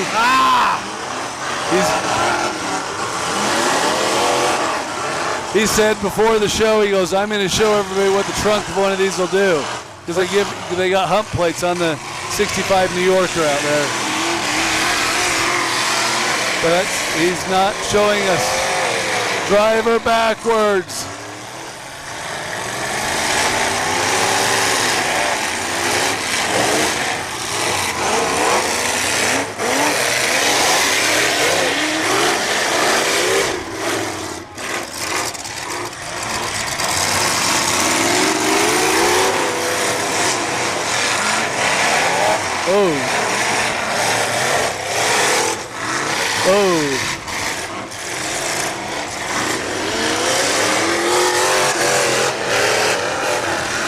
It's amazing what one front tire going flat, how it'll affect the Buick. That Buick's struggling to get around the arena just with that one tire.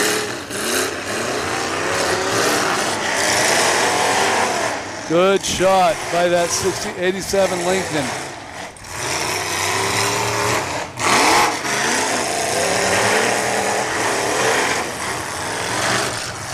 Well, the 65 Chrysler, look at that right front wheel. Yeah, he took a good shot from Chris Cook a couple seconds ago. Chris Cook, he's solid. He'll be a tough one to beat in the heat. Yes, he will. Travis Yeager at the far end seems like he's doing okay. Front's still down. Good steering. You know, the impressive car, the one that's really moving around is this 87 Link car number 7. Yeah, Travis. He is really getting around good. He's playing it smart. Still got steering. Lots of ground. He's doing good. Keeping the front clean. Keeping the front down, exactly.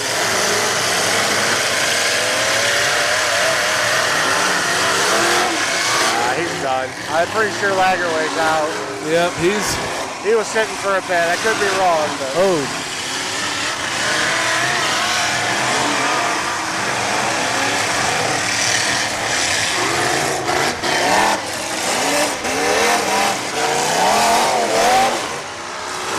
Got a good motor under the 72. That thing runs. You can just hear the.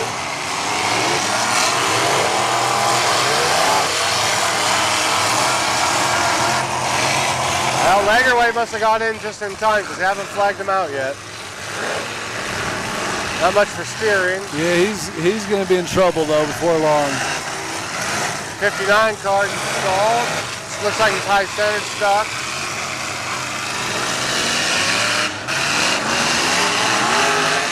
That last shot on car number 7, look at that front frame rail starting to roll up. Started to push back. Just started to pucker just a little bit. Doing good though. He is doing great. He hasn't lost his cool yet.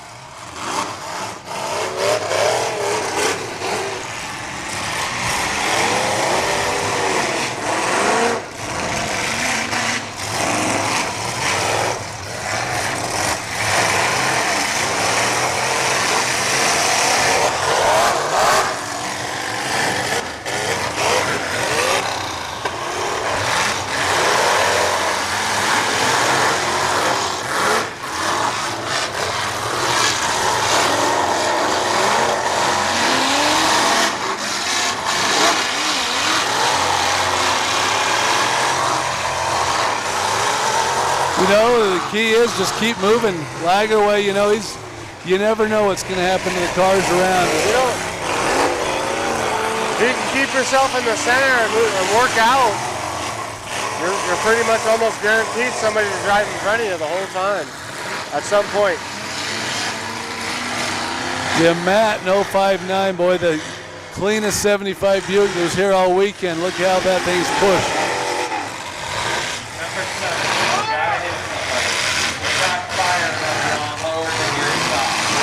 We got well, do we have red flag waving, or are they trying to get a hold of somebody? Oh, they're trying to get a hold of 059 and tell him to pull his flag, it looks like.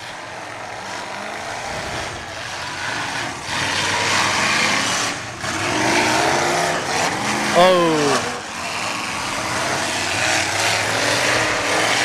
Mr. Yeager is going up now. That was a head-to-head with an Impala. Is not the smart. It is starting to roll.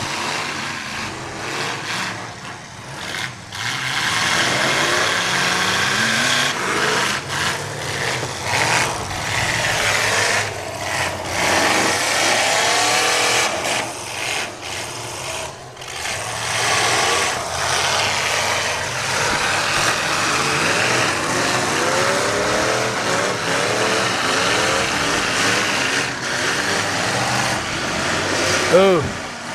I think Chris Cook just straightened out the steering on Lager ways. Hey. Oh.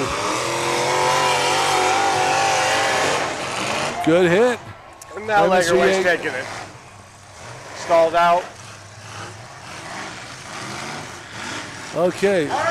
Stop the front. We got a red flag. Stopping, stopping, stopping. He's back going though.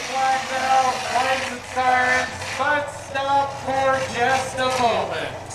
What are we figuring out? All right, we got a lot of flames. We need to make sure everything's good. Flames are good. Get the hot dogs out. Let's have a weenie roast. Fire, you can maybe. Travis Yeager's car. Give us a firefighter. Hey, Trent.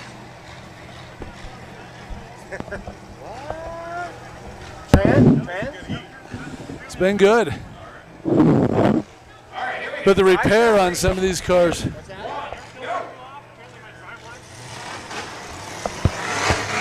Oh. Sorry. All right. What did he lose, Tranny? Yeah, quite a few different things actually. It looks good for being bad. I watched my air filter fly off and then my drive shaft went sideways. So, pretty sure probably broken trans maybe. Okay, we got a red flag. Hold up. What are we calling now? Somebody's walking out. Another fire? Travis Yeager? Is that two or is that the first one? Oh, no. Oh. You broke a stick? So second fire. So we can't advance any farther. So is he still in position is the key.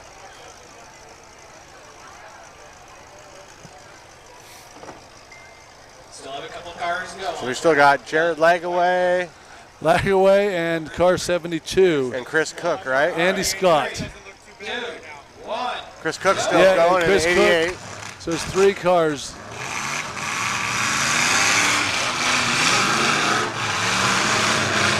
Darn it, that's bad luck for Travis.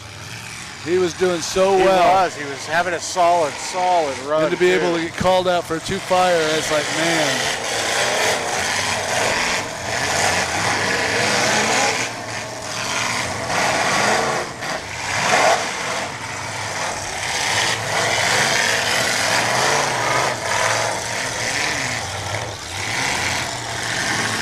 Andy Scott's actually looking like, oh, he's got you.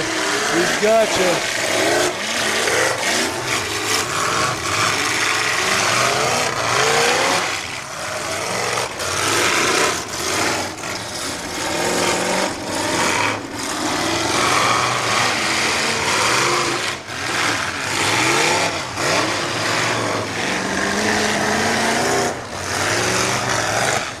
Honestly, an experienced driver in a wagon would do really well here. I can't see why they wouldn't. Lagerway was a good shot.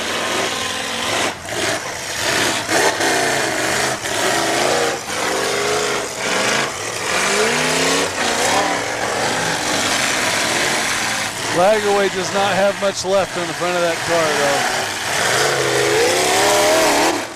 Good shot. I promise you, Gumby, you'll be surprised. What he gets back out. I actually watched him last year. He's fun. They're fun, all of them. Yeah, you see in the pits, boy, they are set up. Yeah. Oh yeah. Well, I guess this year is a 2-day show. Yes, it is. Wayne Van Lant just told me they cannot touch the car tonight. They go back and one day, next day, then you work on it. Yeah, okay. Oh, solid shot. Boy, that Buick is folding up pretty good. Yeah, Chris is fun to watch. He's got him dialed in.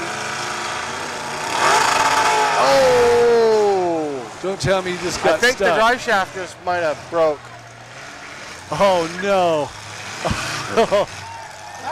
Yeah, it did. Wow! And Lagerway pulls that off. Yeah. He just kept moving. Huh? Is that what it was? When he came up, he kept spinning it. When it bounced Okay. That's why it revved so high. That's what it sounded like. So advancing is 335.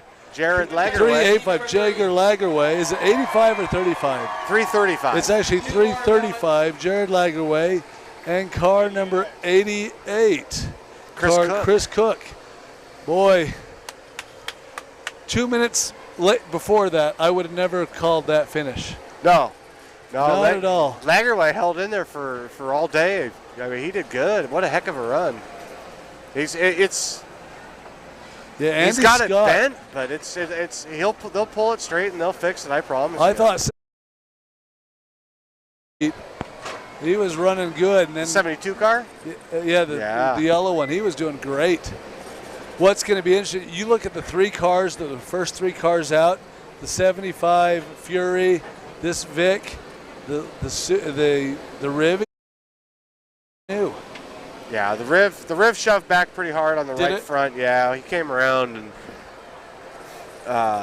right before he broke his stick, and you could see the front shove back a little bit. Okay. But I mean, I'd be curious to see what happened to the 10X. That's still a solid car. I mean, it hasn't even. He's found his air filter, and he's like, "Does it bolt back on?" He's probably like, "That's the last time I'm listening to Junior. I'm not using that." Oh, he's got his LS in it. He's like, I don't want to get a bunch of dirt down in there, so. All right, Mad Dog's going to go to Andy Scott. Good job. Congratulations. That's good. Andy Scott, that's a good call. Driving the Homestead piece out there. Oh, instant replay. Yeah, right where the trans broke, or maybe flipped the driveline out. And he's in there right now. You're pounding on your steering column. You're going, son of a gun. Thanks for the instant replay, Bill. Can't believe I did that. I like it. You'll play it again? I want to see it one more time because I wasn't expecting an instant replay. He goes. Came in, bounced off the back bumper. I don't see anything flapping underneath, do you? No, I didn't see much. I bet you did break a main shaft or something in the tranny. Maybe cracked a case on the bounce, who knows. Oh, it doesn't look that bad now. No. It looked like it shoved back quite a ways, but. I think he's in pretty, we'll see. He's in decent shape. Now I'm going to have to go sweet talk him because he said I could run it tomorrow if there's anything left. Oh, he did? Yeah, but I don't want to fix it. I will let you out of your contract to do that. Oh, he's not hurt. No. Oh, yeah, it's back a little way. It is back. It probably did the riff. Tranny, snap the tranny. Okay, OG 165 snapped his tranny. Oh, that's only $1,000. No big deal. He doesn't have to pay for it. That's his kid's deal. Good old sponsor. It's only $1,000. Yeah. You know, back in the old days, only $50. Now it's only $1,000. I know. That's on a good day. Just sheds full of them. And There were no big. Oh, well, I think that one works. We'll try it. And if not, 20 minutes later, he had another one in it. Chris Cook driving out. Travis Yeager driving out. I sure thought Travis sure did well. Oh, he had a heck of a run. Heck of a run. Logan Reel. Logan Reel from over in Bremerton, Washington. Yeah. Making the long drive. And his car looks perfect still. Yeah, hopefully it's an easy fix, and he can come back in the Consi tomorrow and do well. I do not see a drive I don't see line. anything.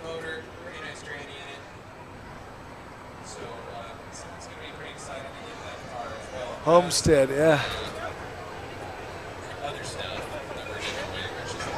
He's pinning the wheels though. You can see he's really having a hard time got those getting big that. 700s on the front. Calling for 550s. He drove very good. His motor shoved back quite a ways. Probably had that transmission in a wedge, and when he jumped over, did the leap. Might have just popped the back, popped the tail shaft, and maybe the bell. These guys, Junior, I want to see how good 335 is on fixing front noses. Oh, I'm telling you, boy. He, with him and his brothers, they're dialed in. They ran him for years and years and years and years, and he's actually, I believe he's like the youngest of them. He is all? the youngest. Okay. His oldest brother was 17, 18 when he was born. There are 18 years between them, and so his oldest brother started driving when he was born. So I think Monty's the oldest. I could be wrong. It's either Monty or Ben. A ring of fire. You got a 4-minute video? So you're giving us another break? He Hey, doesn't do it. He doesn't want to listen to me talk anymore. You got the switchboard. Go for it. Oh, muscle. Yeah, do it. Yep. Talking about the muscle cars at San Filipo. It's going to be pretty awesome. Have you seen that heat? I have not. What's going on, America? Decker here with you, TrackShotLive. What's going on, America? Decker here with you, TrackShotLive. Got some really cool thing here. Right now you're looking at a 71 Cougar, and I know what you're saying, this is not a good demolition derby car, right? No, it's not. But it is one thing, it's a muscle car. We are gonna pull off something that has never been done in demolition derby, and I bet it never gets pulled off again. The muscle car class is gonna come to San Filipo Smash October 2nd and 3rd. Now, one of these track shot guys are gonna be lucky enough to drive this old girl that we just pulled out of New Jersey. Now, I know at home everyone's gonna get real mad and upset that we're smashing muscle cars, right? But I wanna show you that these aren't super expensive $100,000 cars that you think are getting smashed. I wanna show you one right here. This is the first muscle car that's ever built completely, ready to run right now by our great friend Tom Robinson. Now Tom, tell us a little bit about this car. I know it looks beautiful right now, but when you found it, it wasn't looking like this. No, we had to do a full frame off because the frame was so rotted out it wasn't usable. The floor pan was gone from the firewall to the back bumper. We had to put brand new floor pans, brand new trunk pan in it. They had no drivetrain at all. There was no glass in the car. And there's also about 4 gallons of Bondo to make this look this good. So pretty cool, right? This is going to be exciting to watch, and Tom told us that first time this makes a smash, we're going to see Bondo going all over the place. I cannot wait for this, right? A little old 350 in it. She's going to be a screamer. Now, of course, who pulled this off? The greatest crew ever, Spinning Wheels, right? Now, Gully, tell us a little bit about it. We're going to be at San Filipo Smash again October 2nd and 3rd, but how did this muscle car, how we even start with this? Well, we wanted the shock and awe factor, and so we sat there one day and said, you know what, let's smash some muscle cars. It might anger some people, but they're going to share it. Might make some people mad, but they're going to share it. And that is our goal, is to reach as many people as we possibly can to inform them what San Filipo is. Get mad all you want, don't care. Google San Filipo syndrome, see what it's doing to these children. It took my son not too long ago, and our goal is to raise money and funds so that we can affect the quality of life of these families that are affected with San Filipo syndrome. And this is one of the ways we're doing it. if you don't like what we're doing, tell you what, send me $50. I'm going to give it to the families anyways. I don't really care. But some of these guys that have built these muscle cars, good friends of ours, they've spent a lot of time getting them to look good. They're not gonna be good on the track, but we're gonna have fun doing it, and we're gonna raise some funds. And the most important thing is we're gonna raise awareness, and that's what San Filipo Smash is all about. Woo! So, yeah, it's gonna be pretty exciting though. We are going to have a huge demolition derby. We're gonna, last year or 2 years ago we had over 365 cars. I'm sure we're gonna be close to that.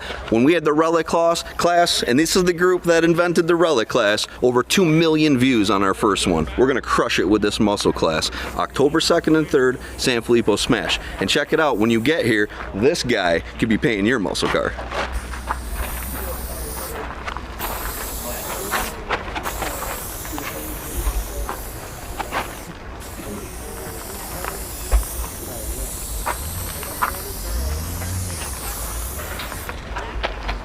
Hey.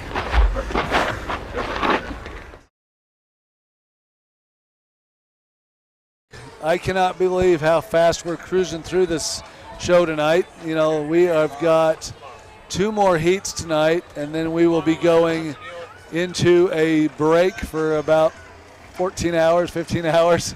So. Did you say sleep? I'm looking forward to that. I did that last night. I did not. So you are going to be ready. You're going to be a whole different person tomorrow night.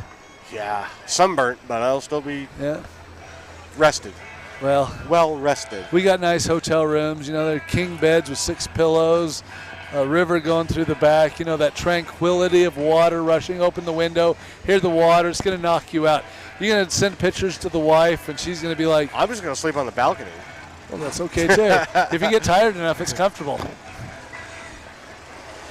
Yeah, this is probably one of the nicest drives well, it'll always be second to the Widewater drive. Oh, yeah. Through the Alberta Rockies. And that's some fun stuff up there. It was phenomenal. But this was so nice, quiet, no traffic. All right, this is going to be a nasty heat. Nasty. 149. Levi Turner. AKA the mouth. AKA. That's what it says. Okay, AKA. Okay, as long as he's advertising it, that's good. Levi Turner, good old boy out of Deer Lodge, Montana. His first ever 73 Cadillac. He's like, how do you think I'll like this? I'm like, you'll love it a lot. Oh, yeah, Troy Lee. Troy Lee. Yeah. Is that following? Yep, 77. Yes, sir, Bob. Yeah, Levi knows what he's doing. He's a heck of a driver, a heck of a builder. It's been a long time. I haven't ran against any of these guys in 5, 6 years. I know, these are all guys that I met first time at Hot Rock and Fourth back in Ogden. God, we're both old then. This is not fun. We are getting over the hill is the key word. What I like up here about the rules is that 2 extra strands. See the 9-wire in the trunk? Yeah. I like that. I think that's something I wish Utah would allow, but nobody will. We've talked about it and talked about it and talked about it, but pre-allowing 4 strands of, 9-wire to go somewhere, what a help. Yeah, if you get your 2 spots, I mean, what's it really going to hurt? You're not going to make a break or car with 9-wire. Is it going to help? Absolutely, but it will definitely help. Now, whether or not you allow those 4 strands to go around the frame in front of the rear tires, you could stipulate what you allow. You're going to slow it down a little bit. You're not going to stop it. No, not even here. A bit.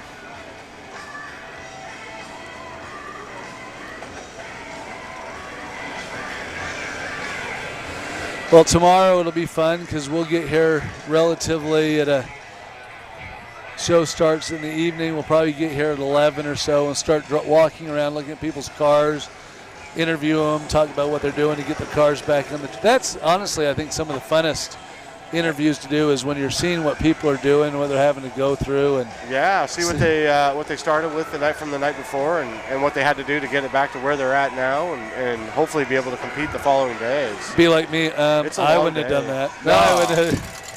All right, heat number 4, and I think this is one of the toughest heats. This is going to be a good one. Levi Turner in 149. Troy Lee, 77. Hopefully I'm saying that right. Looks like another 73 caddy.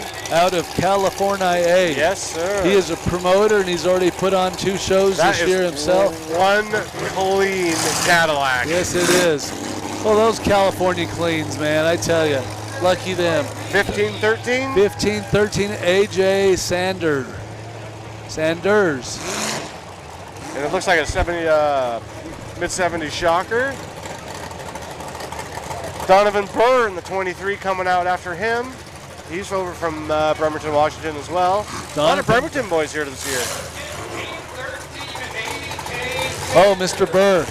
He drove a 63 Lincoln here last year. Yep. He went through tech 7 times to get that thing legal. Yeah, that's nothing this year. 214, I want to say is that Eric Johnson?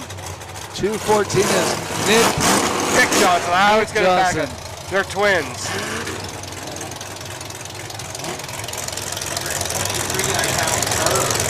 You'll like the next one. Number 34. 34, Josh Holt. It's going to be interesting. 59 or 60 Lincoln. Oh, I love it. That thing's awesome. Aren't they fun to watch? They're so cool. And you know, they can really lay it down, but once they start going away, they go away pretty quick. Once they're gone, they're gone. But that first 3 or 4 hits is usually a lot of fun. Especially with the back. And if I'm going to have somebody build an old Ford, it's going to be somebody out of Cali. Oh, here we go. Oh, the magic man. Randy Makowski. Mandy Rakowski. Makowski. Mandy Rakowski. Mandy. Oh, you're calling him. I'm going to tell him. That's awesome. We're going to start something new. He's not supposed to be here. Oh, he's not. No. Mandy. Hey, Mandy. Long What's journey. going to be interesting, and I don't know if you know the backstory here. Who's car number 20? Oh, car number 28. He's a good guy.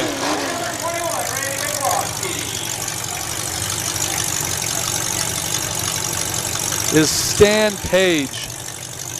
Stan Page. Why do I know that name? 70. All he runs. Pope. I mean Stan Pope. Stan Pope. He's a local boy. Pope. Yes, he is.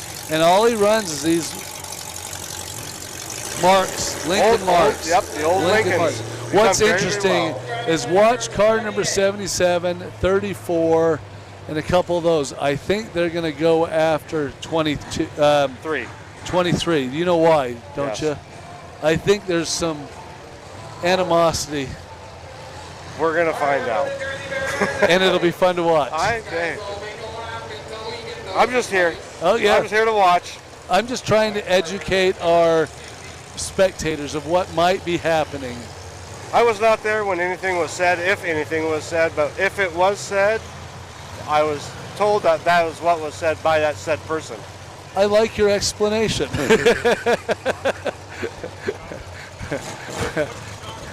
Next time I need something explained, I'm going to have you say and do. And the kid's a heck of a driver. Yes, he really, really is. He is. He takes his time. He builds a very, very well-built car. Yes, he does. I mean, not as good as Boo Boo, but Boo Boo. Boo Boo. That Garrett Larson guy. That's Boo Boo. That's Boo Boo. Larson Derby Trans, up in the booth watching along. Yeah, he's been very. Who?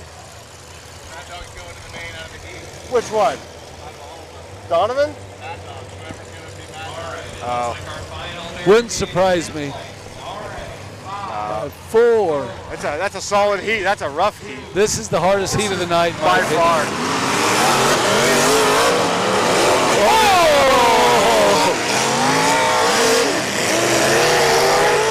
Hey, call me a prophet.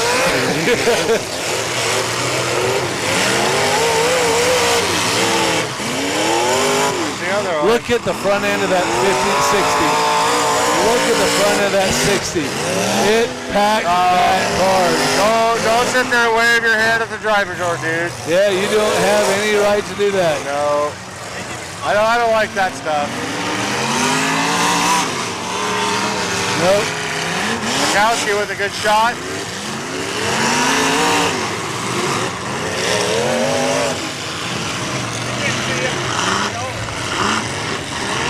Yeah. Waving at your driver's door when you made that first hit is sort of like, in the door. Really?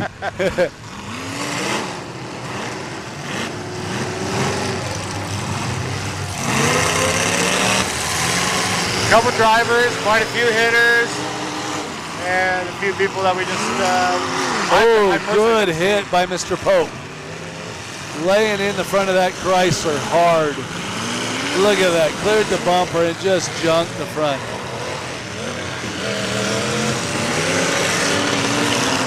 You know, that Chrysler to the 15-13 didn't have his torsion bars up, so it was sitting really low.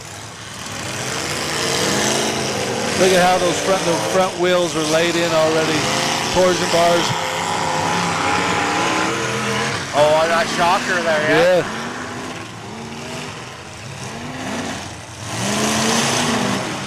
Boy, look at that 34. One hard hit and it pushed all the way back. Shoved the whole frame back on the driver's car. First car still looking pretty solid. Looks like he's running good. Randy's looking good-ish.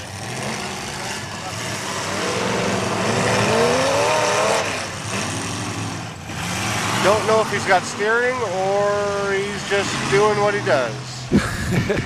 Randy being Randy. He's a hell of a teammate, I'll tell you that. Yes, he is. His stuff runs? Every time. Every single time.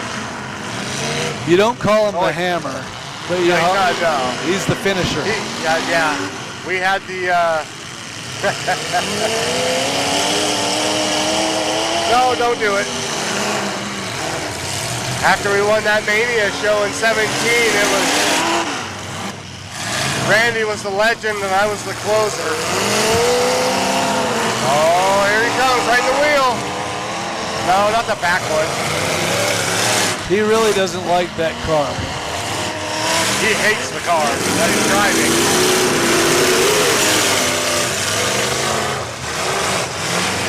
Is he actually driving that? It's an impersonator or somebody, I don't know.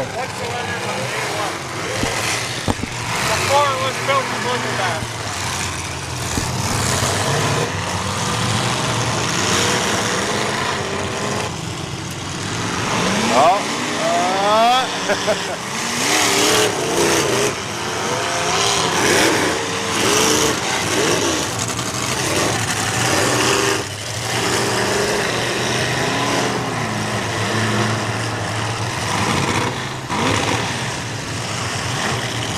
Sounds like Donovan Bird might have lost a plug wire, maybe, or two.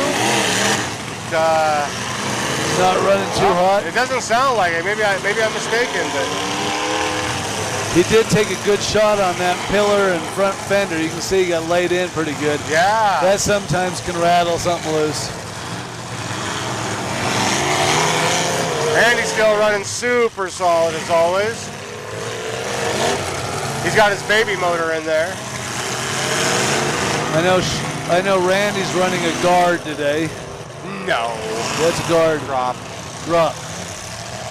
He won't run he doesn't run guard. It's drop? He's either got a drop or a red line. It's not the red line. You'll know when it's a red line. Oh, yes, you will. I know that red line. It's good. They're fun. You come up and take the wagon for a spin. No, because then I'd want to buy something. That's okay. It's the only one in the yard. Really? You wouldn't have a choice. You'd have to buy it. You know, if you look at it, that back end of that Olds is rolling really nice. Really? Yeah. He did a really good job on it. That thing is rolling great. I thought it was going down early in the heat. Yeah. The sheet metal gave that appearance. You're going to have to do some clearance, but not bad. What's impressive is 28 Mr. Pope. That front of that car, look how clean it is. He's just all night. All he's been doing is using the back end. He told me that's what he was going to do. Yeah, and the front is clean. He's been doing it for years. Very solid, very clean. I think 214 got Randy's attention. Yeah, he's one of the Eastern Washington kids. Super nice guy.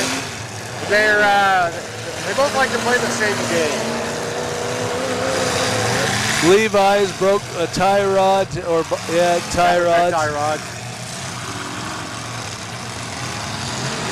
Heck of a heat, though. Heck of a heat. Donovan Burr still going. Looks like he's rolling around a lot better now than he was earlier.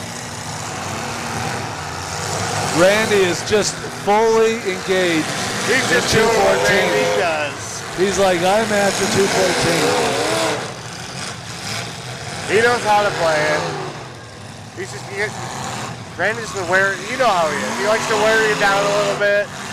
It's methodical. Oh man, he's a magician.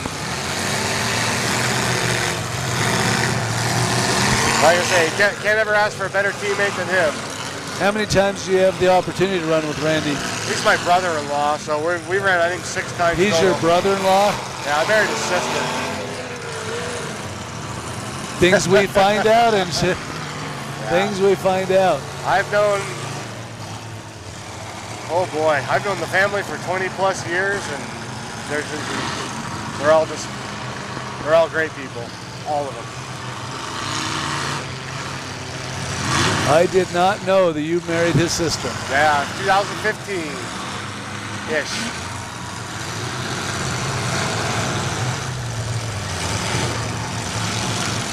Stan so does your wife like Derbian? Loved it. Grew up with it. Okay. I was supposed to build her a powder puff car. We just kind of came to the conclusion that wasn't the best idea at the time. So the one good thing about this show tomorrow, man, they've got like 14 powder puff cars. It is going to be awesome. It is going to be. You know how long it's been since I've seen a real powder puff where they built the cars were there for the powder puff. Just for that one heat. Tomorrow we're going to have to go do some interviews about the powder because it's going to be an awesome show. I got 3 of them in one camp, so we can get the Charles ladies. A Torino and there's a yellow, like a Torino. Yeah, there's the one in the 5th Avenue. Yeah. You got the stacker or the 3-car out on the road. It is awesome to see. I was like, there's 14 powder puff cars. Oh, it's great. Because they're all different. There's some that are methodical and think about what they're doing, and there's others that are just crazy and don't care. And then the other ones that are just that little bit timid and don't know really, not quite yet, don't know what to do. What's interesting is this show, now you get to see, you've got the drivers that are methodical thinkers, so the pace of the show is completely just slowed down. You watch Randy and you watch him like he never even messed with the 214 for what, 5 minutes? And as soon as he got his shot, just eases on in there, does his thing.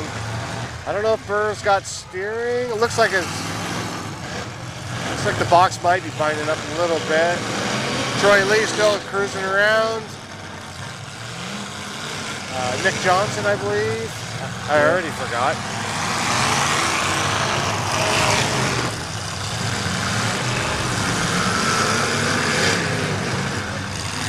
Stan Pope. Pope's running, looking great. Yeah, he's looking great. Levi Turner's still in it. Got some work to do, but you know, I'd say just Pope. But you know, you watched the last heat with what's his name go Lagerway. He was in 6th place, nothing left in the front, and he got all the way down, and made the main event. Yeah. So you never know. And Pope's probably one of the top 2 or 3 drivers over here on the eastern side of the state. He's always there at the end. Builds a good, clean car. Yeah. And we had that discussion. He always builds the same car, so he knows them very well, knows what they do. Oh, there goes. Donovan Burr just pulled his flag. Wow. Passenger side's pretty peeled open. I'm not sure if that had something to do with it or not, but. Yeah, I think he's got fuel running out, maybe battery out. It's hard to tell. Easy, Randy. Yeah, I think he's got gas. Hold up. We got flags. Hold up. You seen a 10-slot wheel bend that bad yet lately? Wow. That's one of the heaviest. I think it is the heaviest wheel, stock wheel.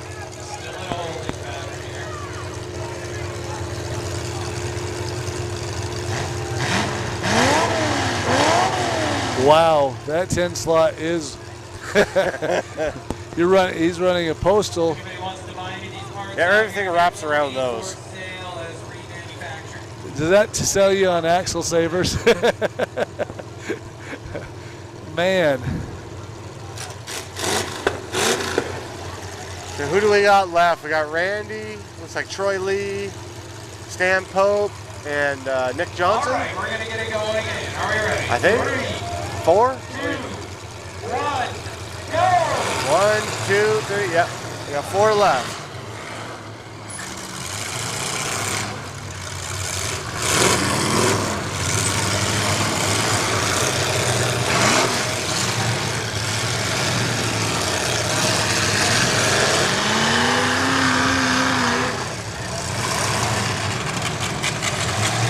Looks like Kyle's getting into it over there.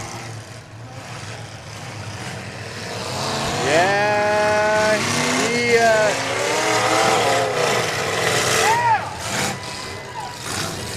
It's a thankless job. I'm going to leave that one alone. I'm going to leave it alone. Yeah, it's tough.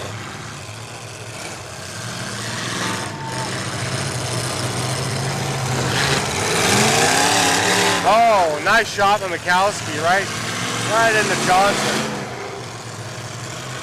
Mikowski's nose, look at it, it's starting to come. Oh, yeah, that's all right. That's why he brings the tow truck. Oh, it is. I know, yeah, I know it is. No. He did us, it's not that bad. It looks bad. The sheet metal's bad. It ain't horrible yet. Nothing that a 8x8 block and a winch can't stretch. Piece of cake, it'll have as straight as an arrow in 20 minutes.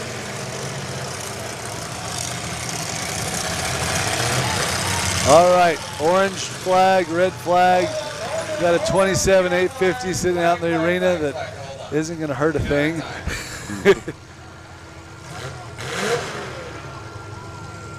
Look at that wheel. Oh, that is man. impressive. Most abused 10 slot on the planet right now. Maybe a couple of them. Yeah.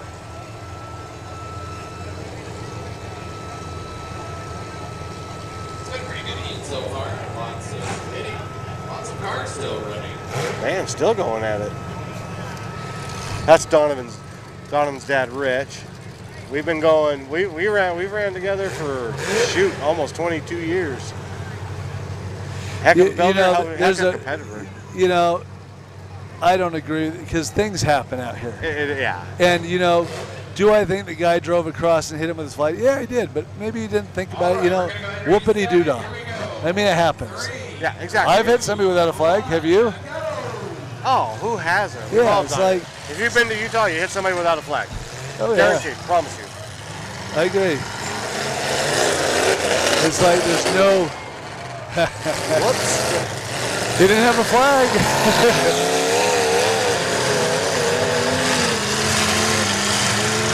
Now it's up.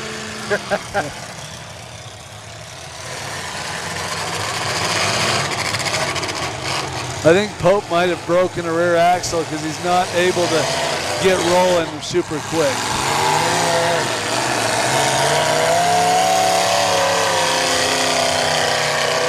Randy just wants to finish off the old Lincoln, it looks like.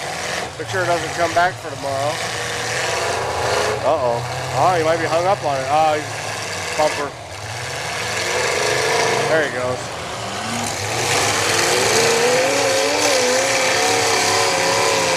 I don't think he has steering.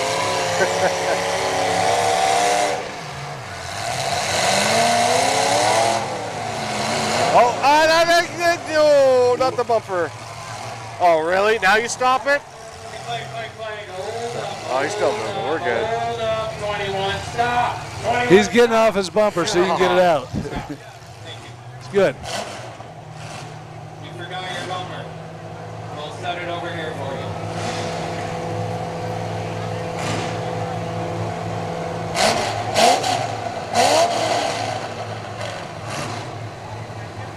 All right, we got almost everybody out. Almost. That needs to be out. Here we go. Couple more. Here we go. 2, Still got 4 left. No, we got 5. Troy Lee, 77. Levi Turner, 149. Randy in the 21. I'll tell you that 214 is looking really good. He's doing, yeah, he's driving the wheels off that thing. That car is straight as can be. Back's just doing what they do, and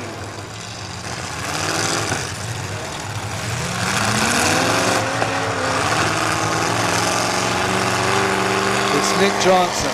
Nick Johnson, yes. Walla Walla, Washington. Yeah. I was over criticizing them because they didn't paint their cars. I said, we like paint jobs. He says Home Depot was out of paint. If you like paint, I'm telling you, wait till Linden. Pretty nice. Huh? Insane. That's half the fun of it for the crowd. Yeah. Boy, Randy's car is really sort of screwed up.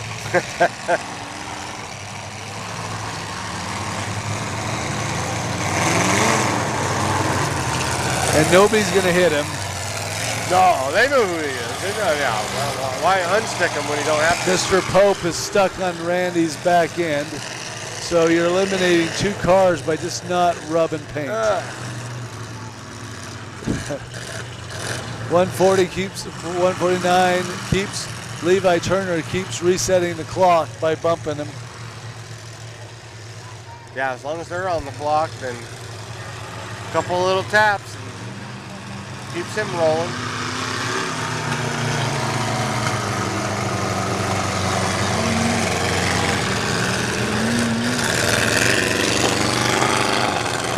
Thing those Vicks, man, they get around, they move, they turn.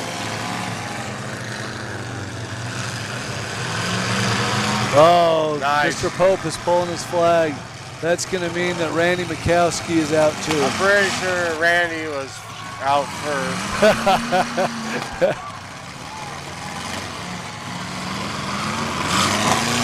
Heck of a heat though. I mean, look at Levi, he's still going, no steering, been going for 15 minutes.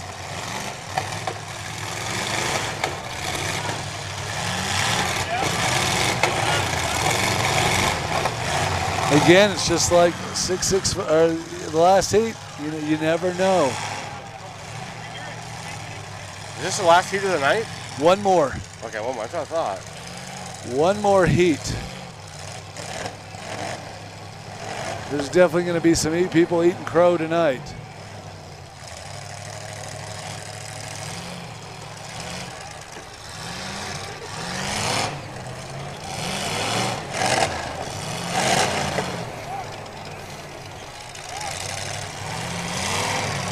All right, back at it again. Is that over? All right, that is yours. We got number 4. Wow. Heat 4. Not again how I would have called it. From the beginning. Yeah, again. Yeah, not Nick Johnson. And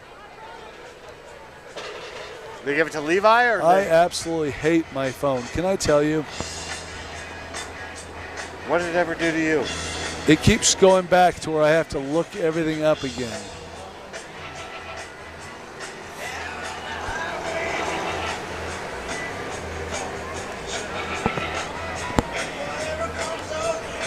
So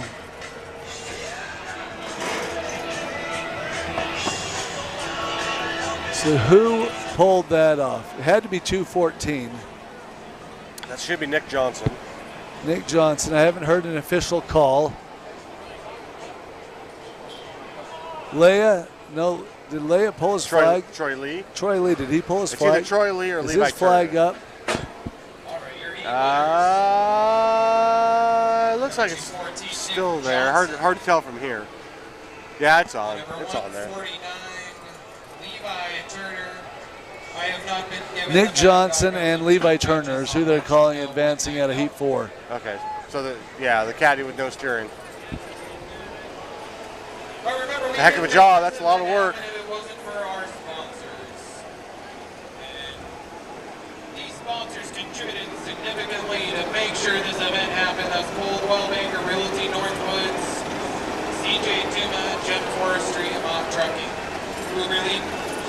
Cabinets Northwest, Sheldon Realty, Mark Gary, Garwood Auto Parts, Schneider Realty, Scott Smith, Universal Well Drilling, Turner Plumbing, Pizza Factory, Reger Logging, Gardner Construction, Per Auto Supply, and Cabinets Motors. If you like what you're seeing tonight, we're going to be back tomorrow, 6 p.m. right here. Do you have any more, Bill? You have any? You got another something to put on? What are you putting on? They're still arguing that one. Oh yeah, I'm watching it right now. It's like rewind. It's like they're expecting a crystal ball to come out and say, if we would have done this different. Look at that, Lincoln. Oh.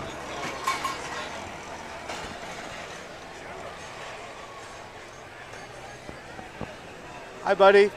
Miss you. I'll see you in a couple days, dude. Is that your kid? Yeah. Oh. He's over there. He's out.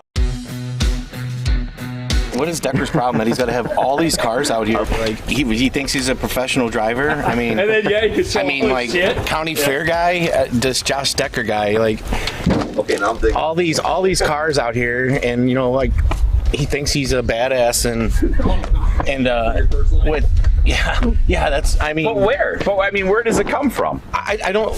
We need to ask him. Like, why does he think he needs all these vehicles? He drives maybe one county fair a year.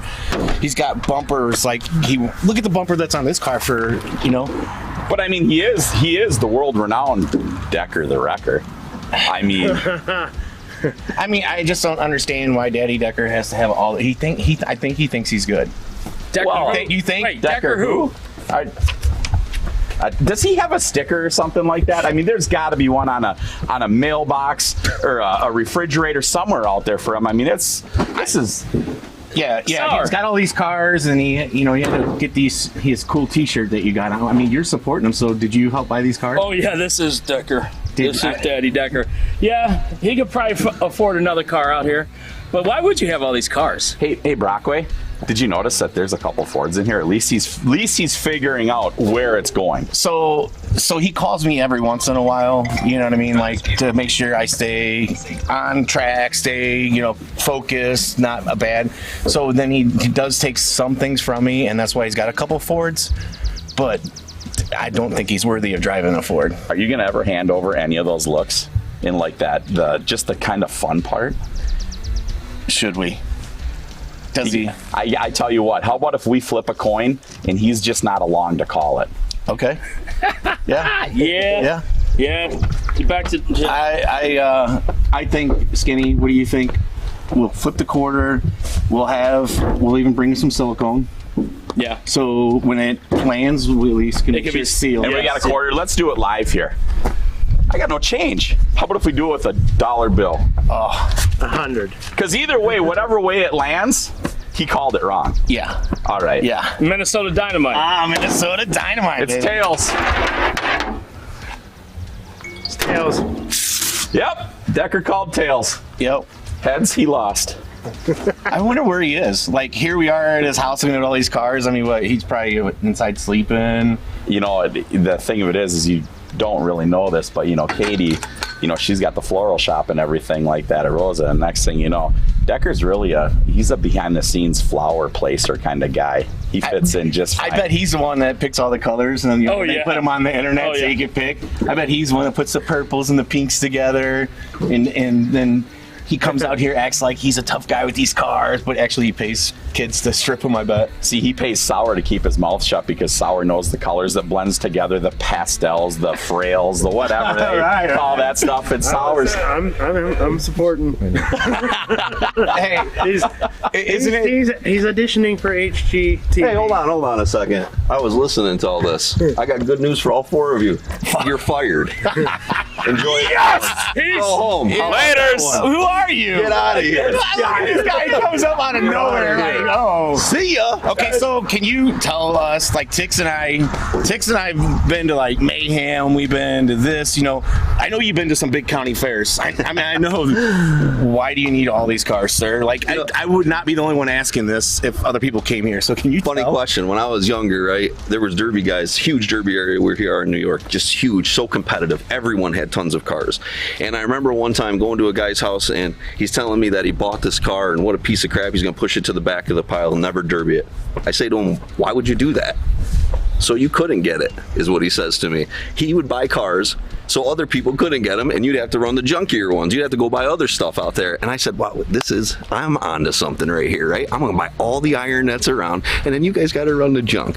Now, I know what a lot of you are gonna say. Unfortunately, I've been stockpiling on stuff like these. I'm a Chrysler fan, right? And I know all of you at home are gonna say, like, those are junk, those are 1990s, but that's where my heart is. I loved them. That's what got me into sport, is just watching Chryslers with big blocks win derbies. I know they don't anymore, so unfortunately, my whole pile here is pretty much worthless. But years ago, I bought them all because I thought I was doing a lick of business, not letting you run them.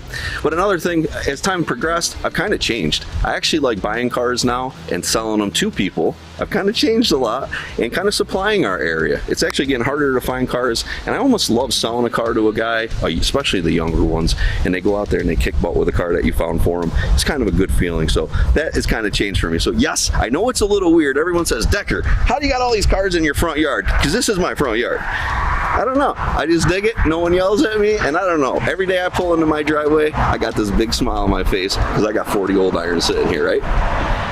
I don't know. Hey, but you know what? That's part of being a professional demolition derby driver, as a county fair driver, as this guy would tell you. And listen, I am a county fair driver. I'm no national driver, but I love looking at cars. I love buying them. I actually like to take you guys around. I got a nice junk pile. You got to have a pile of frames and motors and trannies. I'll show you that. And I got a pile of bumpers. I probably got 80 bumpers sitting around here. I'll never get to smash them all, but you can't either. You can't smash them 80, right? That's just me. That's old school.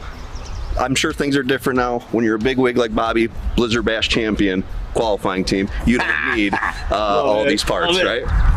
And so when you can afford silicone to seal a rear end, that's Bobby Brockway's. Yes. You know, it's funny too, because derbying with guys throughout all the country, you realize that a lot of them are just uptight and they just don't remember the old school style of demolition derby. I'm kind of bringing them back a little bit to what made it fun. Can I interrupt though? Yeah.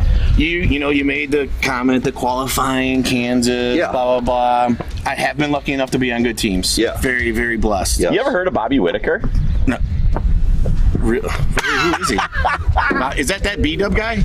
I heard about him. I have heard he's won a couple derbies. Not for sure. Well, I was fortunate to run with him. So, and then like Orion Durham, well, the parts like you said, everybody's got these special clamps and these cool things. I still, to this day, take wire ties through my distributor. Yes. I still take electrical tape around my electrical stuff. Yes. And I still don't use switches.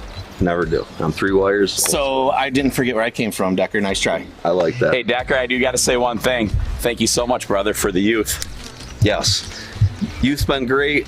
Hey, everyone's been seeing throughout the country, 12-year-olds and up are smashing cars now, winning derbies. We've actually seen some youth go into the adults and win. We watched it. You guys watched it at the hardcore show when we watched 16-year-old Firster beat up on the adults, 40 guys, and beats them, you know? Yes. And that is what's good for our sport. Remember, 15 years ago, people were saying our sport was dying. Everyone was saying it throughout the country. Think about it right now. Is our sport dying, or is it better than ever? TrackShotLive.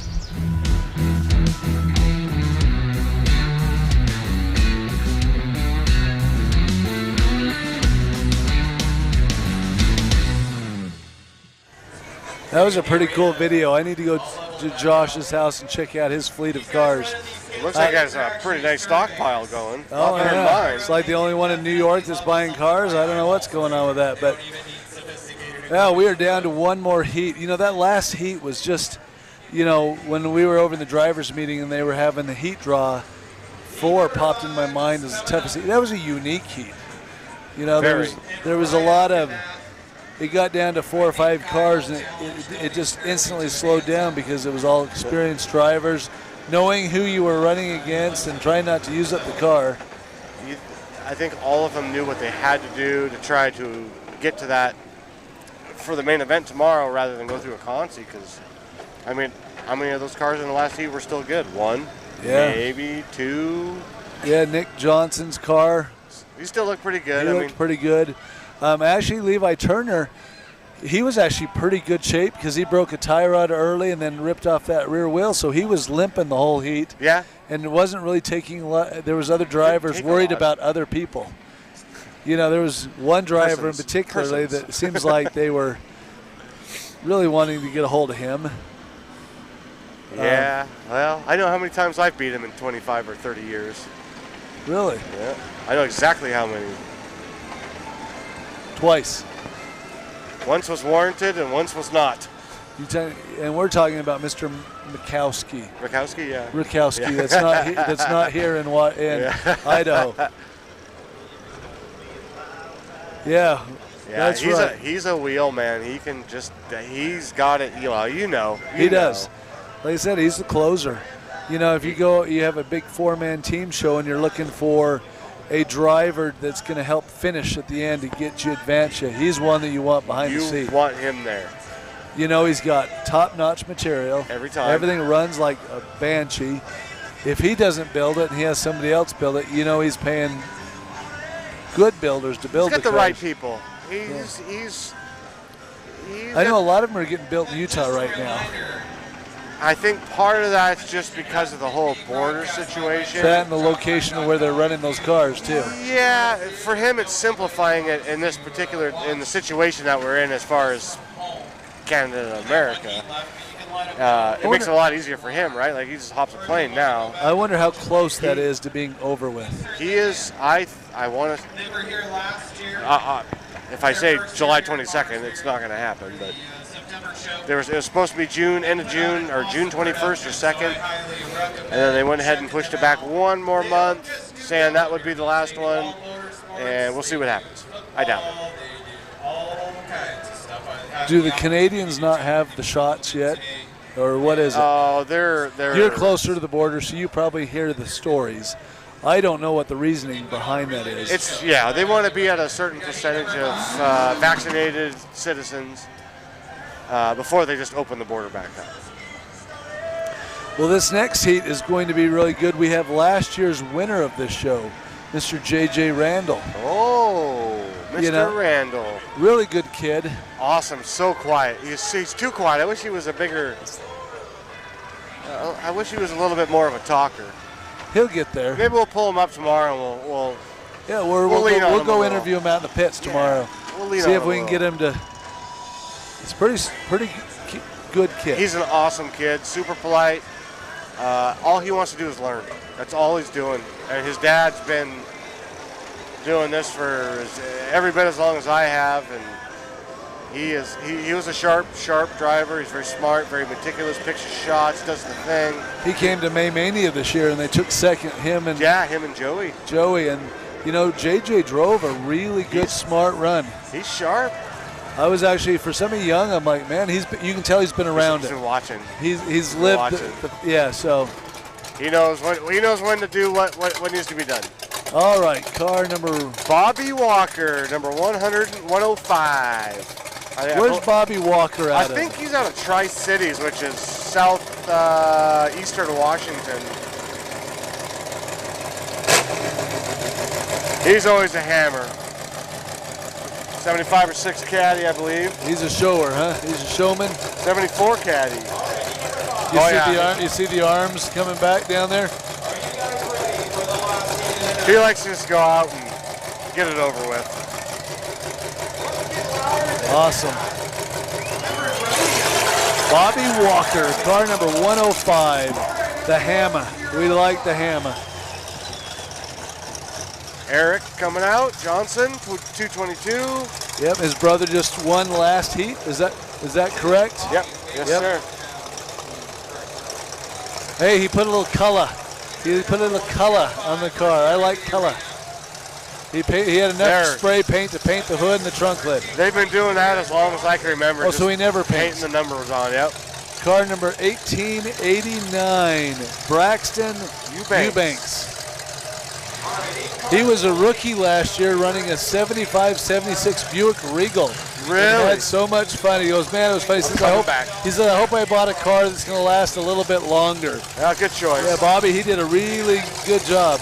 and had so much fun. 165, Darkin Yates. Dakin Yates. Dakin Yates. He's actually the son of the other 165, the OG 165, I think from Heat 3. Well, there we go. Bremerton, Washington. The vet car number 178. The returning champion. J.J. Randall. Really good guys. Him and his Joey. Is it Emslinger? Ensminger. Emslinger. Okay, you got it right. So they took second place down in our show at May Mania this year, and he really is getting to be a driver. Yeah, both of them are actually very solid. When they want to just Joey's a great driver. I really like Joey. 09 is Chris Hoover. That one. It's Hoover. Must be Hoover. It's baby Hoover due now. Due now means his wife's possibly at the hospital and he's driving in a Derby. 70s. That's awesome. Garrett Larson. Boo Boo Larson. Boo Boo. Boo Boo. Is that sort of like the bear? Yogi the bear and Boo Boo. Who's Yogi? Rex Allen. Hey, Boo Boo. He's out after picnic basket. Yeah, he's always after picnic basket. Boo Boo. Car number 906. Claremont. 406. 406. Claremont, yes. Nate Claremont? Nate Claremont. I think that's about it for this one. 2, 4, 6, 7, 8.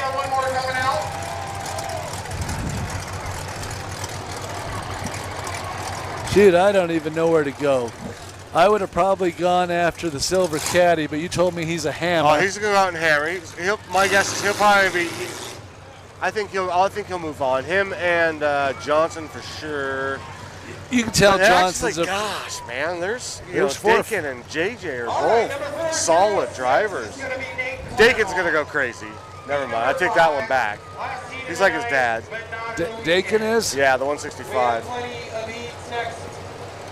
Every show needs one of those. Oh, yeah. Every heat needs at least 2 or 3. We got the ladies, we got the trucks, we got... Eric is a lot like his brother. He's very methodical, takes his time. Doesn't want to draw a lot of attention to himself. That's why it's still white. Next time I know he's going to run, I'm going to bring 10 cans and surprise him. Just paint it green. Wouldn't that be awesome? Hang the doll on it. Who would have done that? I don't know. You can just all of a sudden you come see me, my finger's green. At one point they would believe me or believe you if you told them it was me. Okay, well, I think we'll do that. We had some fun. We've been, even the Johnson boys, God, we've been derbying with them for 15 years now already. All right, everything's There's some good cars out there. Yeah, they're not bad. Wait for our judges to give me the signal for the countdown.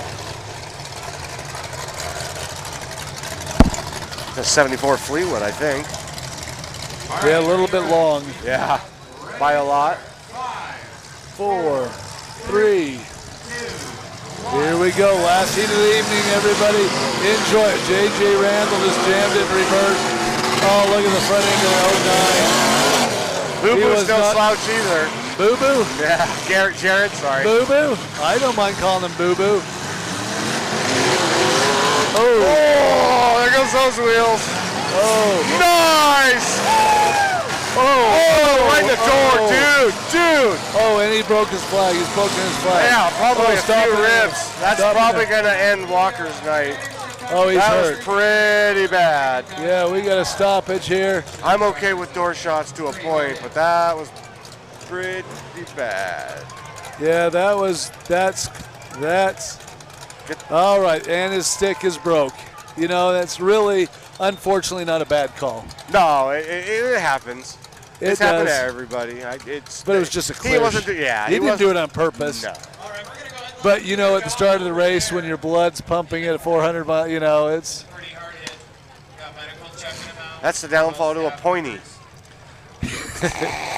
There's a down point of a pointy. As much as I love him. So whose car? That's Claremont. Claremont, right? That's Claremont.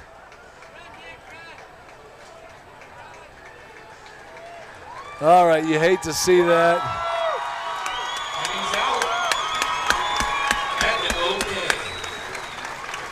Yeah. Oh. Wow. Somebody lost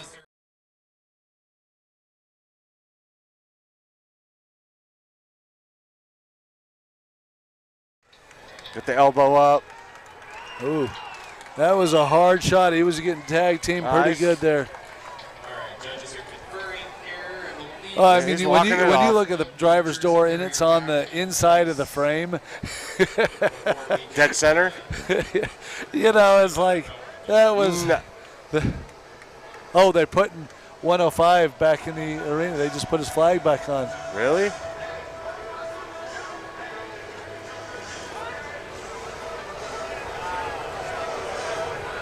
All right. Oh, look at this hit right here. Oh, yeah, that's not good. Yeah, definitely unintentional. I mean, it's not what he was trying to do. I like instant replay. Bill, this is great. Yeah, that was a doozy. Get a text message. What rules for that?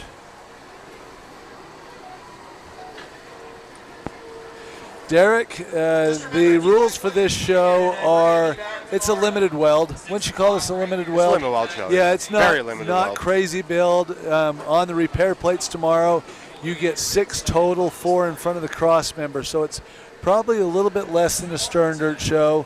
But I would say they're pretty similar in build quality. So Pretty similar. So that's what I would answer. What rules for that show? What rules? Oh, he's saying what rules? Oh, come on. There's always rules. It's all interpretation. It's all in how you read them. Exactly. Ain't nothing And- changed. You just got to read more. Exactly. What rules? Sorry, I didn't quite understand your question. I caught it a minute late. I'm a little slow. All right, here we go. 5. I actually think they did a really good job on doing the inspections today. They were pretty picky. Here we go. Lining them back up. I heard a rev limiter for a second. Yeah, that's Bobby.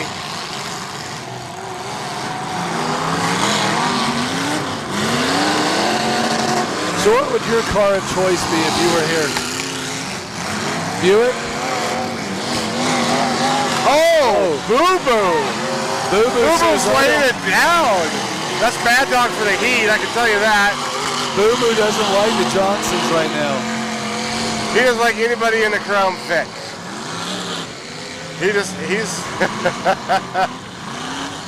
He's trying to show you what his Larson built transmission can do. Yeah, did you watch the Forks video? Oh my.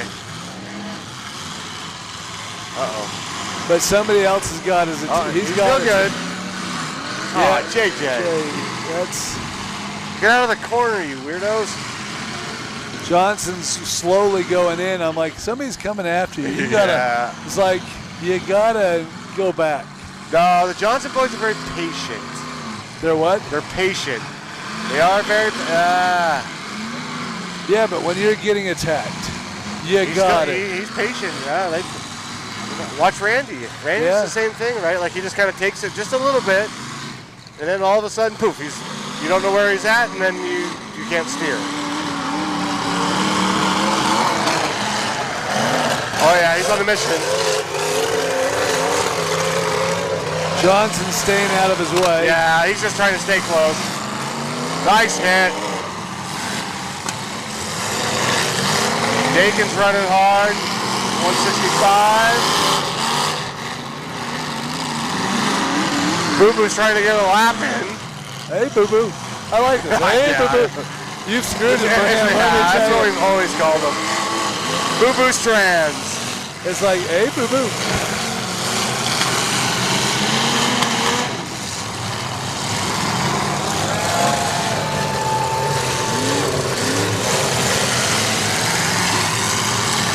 Boo-Boo's looking to his right, and he doesn't like something that he sees on the right side of his car. Oh, he's got sparks going. He's out. That's called pull your flag if you don't like it. We got 2 minutes to fix it, right? Oh, it's throttle. Is that him? Throttle stuck? Oh, he shut it down. He shut it down. He's not even trying. His car is straight still. I mean, straight. So something in that last day and a half of build he had to rush on. Isn't that usually what it is? You miss an oil leak or something. Oops.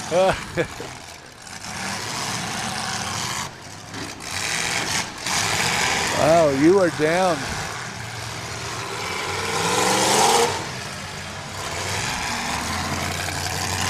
Down to 4. We're at a half filled already.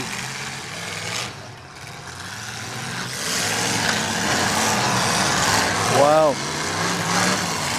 Okay, we got a flag up. We got a bumper in the arena. Bumper in the arena. Hold up, hold up, hold up. Bumper for sale. Anybody want to buy it? Is that pointy? Is it? What kind is it? What kind is it? Waffle it off. Slightly used. All right, here we go.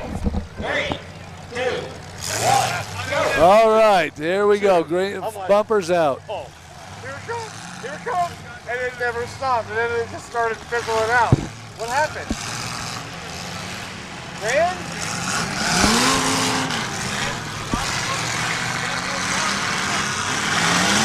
Oh, good shot onto Randall.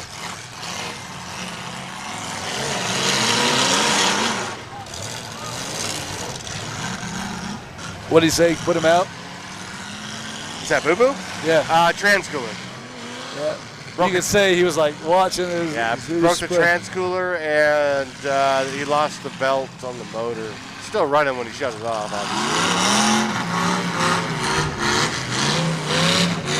Okay, now it's sort of gone methodical.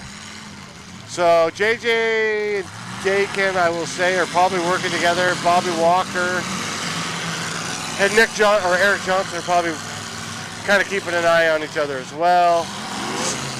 Oh, he pushed. I think he just dumped that thing out almost. Yeah, she Both pushed. of them, actually. Right behind the A-arm, I guarantee you. So now you're firing up Bobby. Come on, Dakin. Sneak in there. No. Front wheels, buddy. You always learn who you do not want to piss off. I've known, like the 165 and the 178. I mean, I've known them since they were 2 years old. I've known them all since they were like babies. It's terrible. You've been around way too long. Way too long. I can say the same thing. I knew people that are retiring since before they were driving when they're helping Papa with their cars. That's crazy.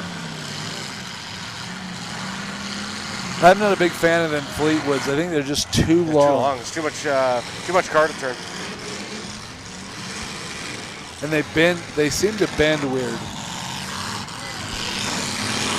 Ooh, good shot by JJ.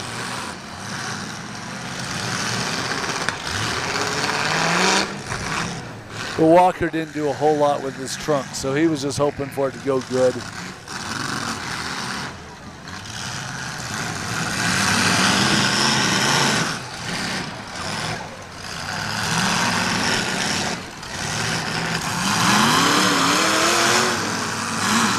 All right. Well, hopefully you guys are enjoying these 5 heats that we've had tonight. Tomorrow morning, early afternoon, we will get around, walk around, taking pictures of cars, seeing what's left of them, see what they're doing to fix them to get them back in. But tomorrow we got some wicked trucks. We have, I call it Blizzard Bash Outlaw Car Heat. Wasn't that what you were going to do? Yeah, the attempt was there. The attempt. Heavy attempt, right? Oh, it was close. And then we have a powder puff of 14 cars. Then we have a bunch of minis. We have the Consies and the main event. So we got a pretty good lineup for everybody tomorrow. And it starts tomorrow at 6 p.m. Pacific time. So we'll have many interviews. We're going to go really look these cars over to see what's left of some of them. Because some of these things are getting screwed up good. Disadvantage of only having 8 cars in a big arena. When you get caught, you really get caught.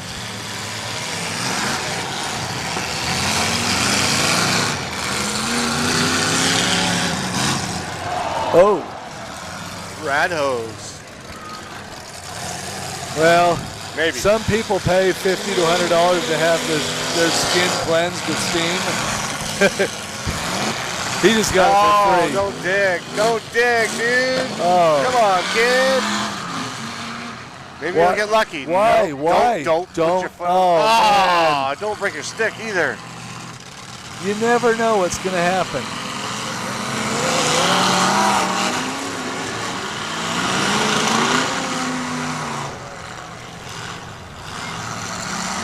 Why did he do that? If he drives out of the arena. Oh, I guarantee you, he's going to drive out of the arena. That's just. Now I'm going to have to go play dad afterwards. I'm going to go have to yell a little bit. A teaching lesson, right? Ah, they did good.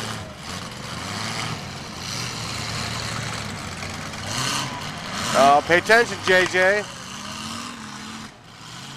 There's more than one. So what do you? Red flag or orange flag? Orange flag. What is it? Everybody's waving. Quick, quick, quick. Hold your horses. Do. Stop your car. Oh, there's a spring.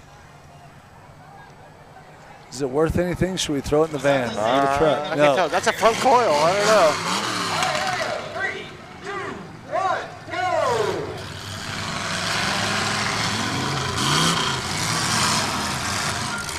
You got Bobby Walker, the 105 left. JJ Randall, the 178. Last year's champion of this show.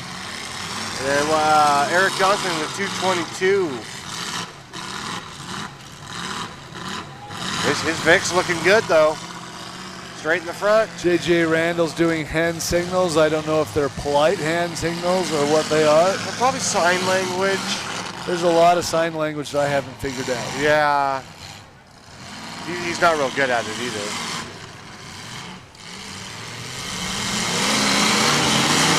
He's got a really good support system behind him, though.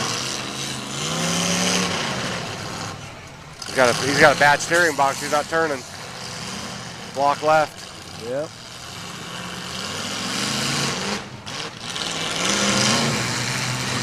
There you go.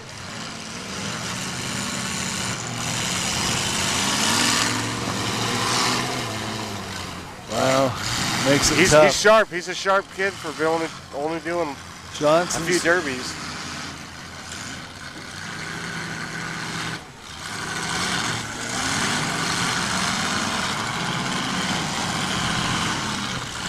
Johnson or Randall probably wants to get into a close one-on-one fight right now.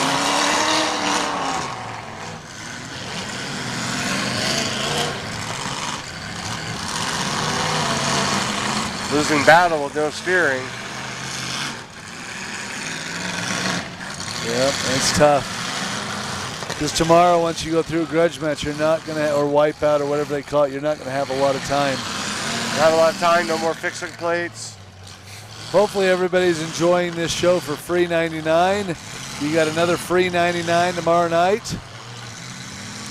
And then tomorrow we'll give you a heads up of what our schedule's looking like for the remainder of the year. We've got quite a few shows still left, some big ones coming. Sounds like we're coming to Washington up this way again. What, into August? Yeah, in August. Is it a pretty beautiful country up there like this, green, or is it more city? I'm not gonna lie, it's not quite this nice, but it is. It's a nice, nice quiet little town. This is one of my favorite for visuals of the year. I had no idea. I'd never been here up until today, and this place is awesome. You know, Boo Boo's still carrying his helmet around. He's getting ready to go sign autographs. Hey, transmission fluid is really good for cleaning your pores. It cleans really good.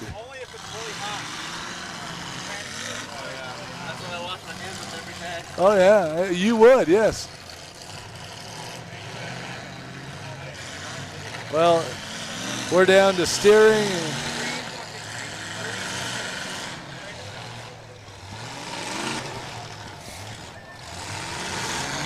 It's like somebody gets stuck on somebody is what they're all praying. Yeah, pretty much. Get stuck or just get hung up on somebody. Johnson's going to sit there. He's yeah, like, he'll hold him all night. Don't stop, JJ. You know better. Don't do it. I don't think Johnson's going to be willing to move. He won't move. So I think that's going to be where it ends. Walker and Johnson. That's one good thing about it. You know, you have a broken gearbox, so you can't move, but you really got to be alert to your situation and where you're at coming late into a heat. We'll see. I think Zach might go attack him. He don't like the pin to win. But now he's stuck and hung up, so it don't matter.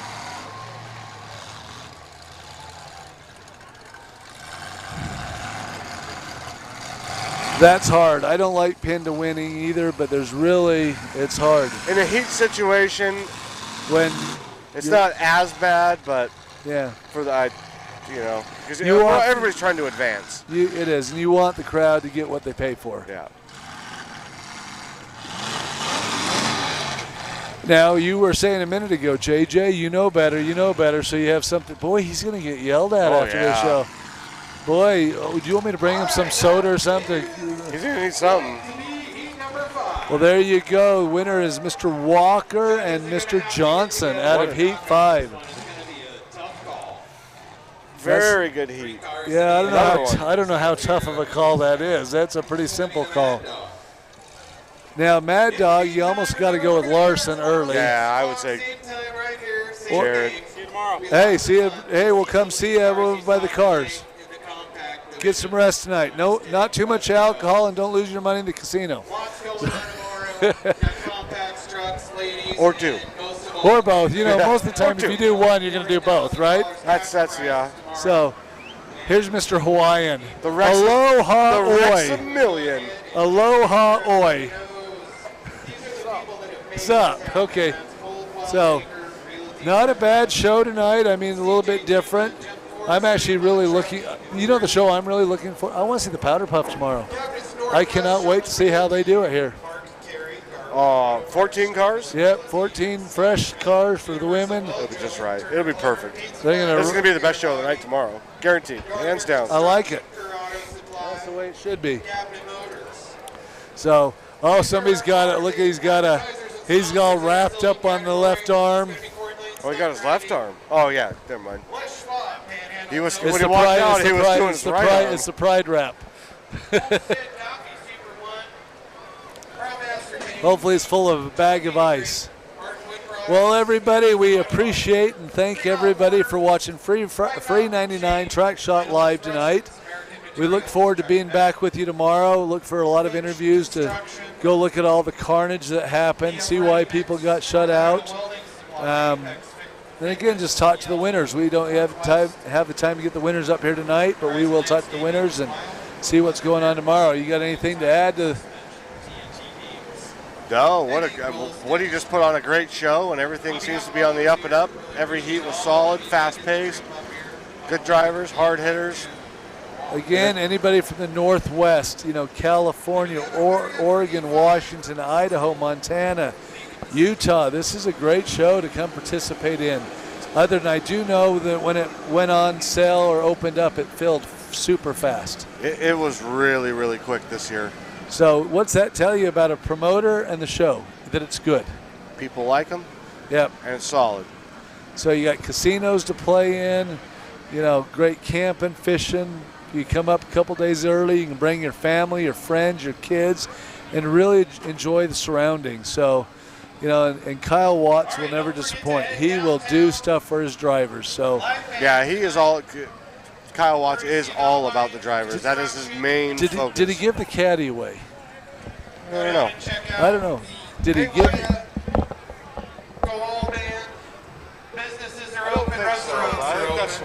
Okay, so he's giving that away tomorrow. He's giving away a 75 two-door Cadillac. 74 caddy with a 74 Chevy Impala front bumper on the front with a Collier engine in it, and not a Collier, I said Collier. It's a Schrade racing engine, really good Schrade.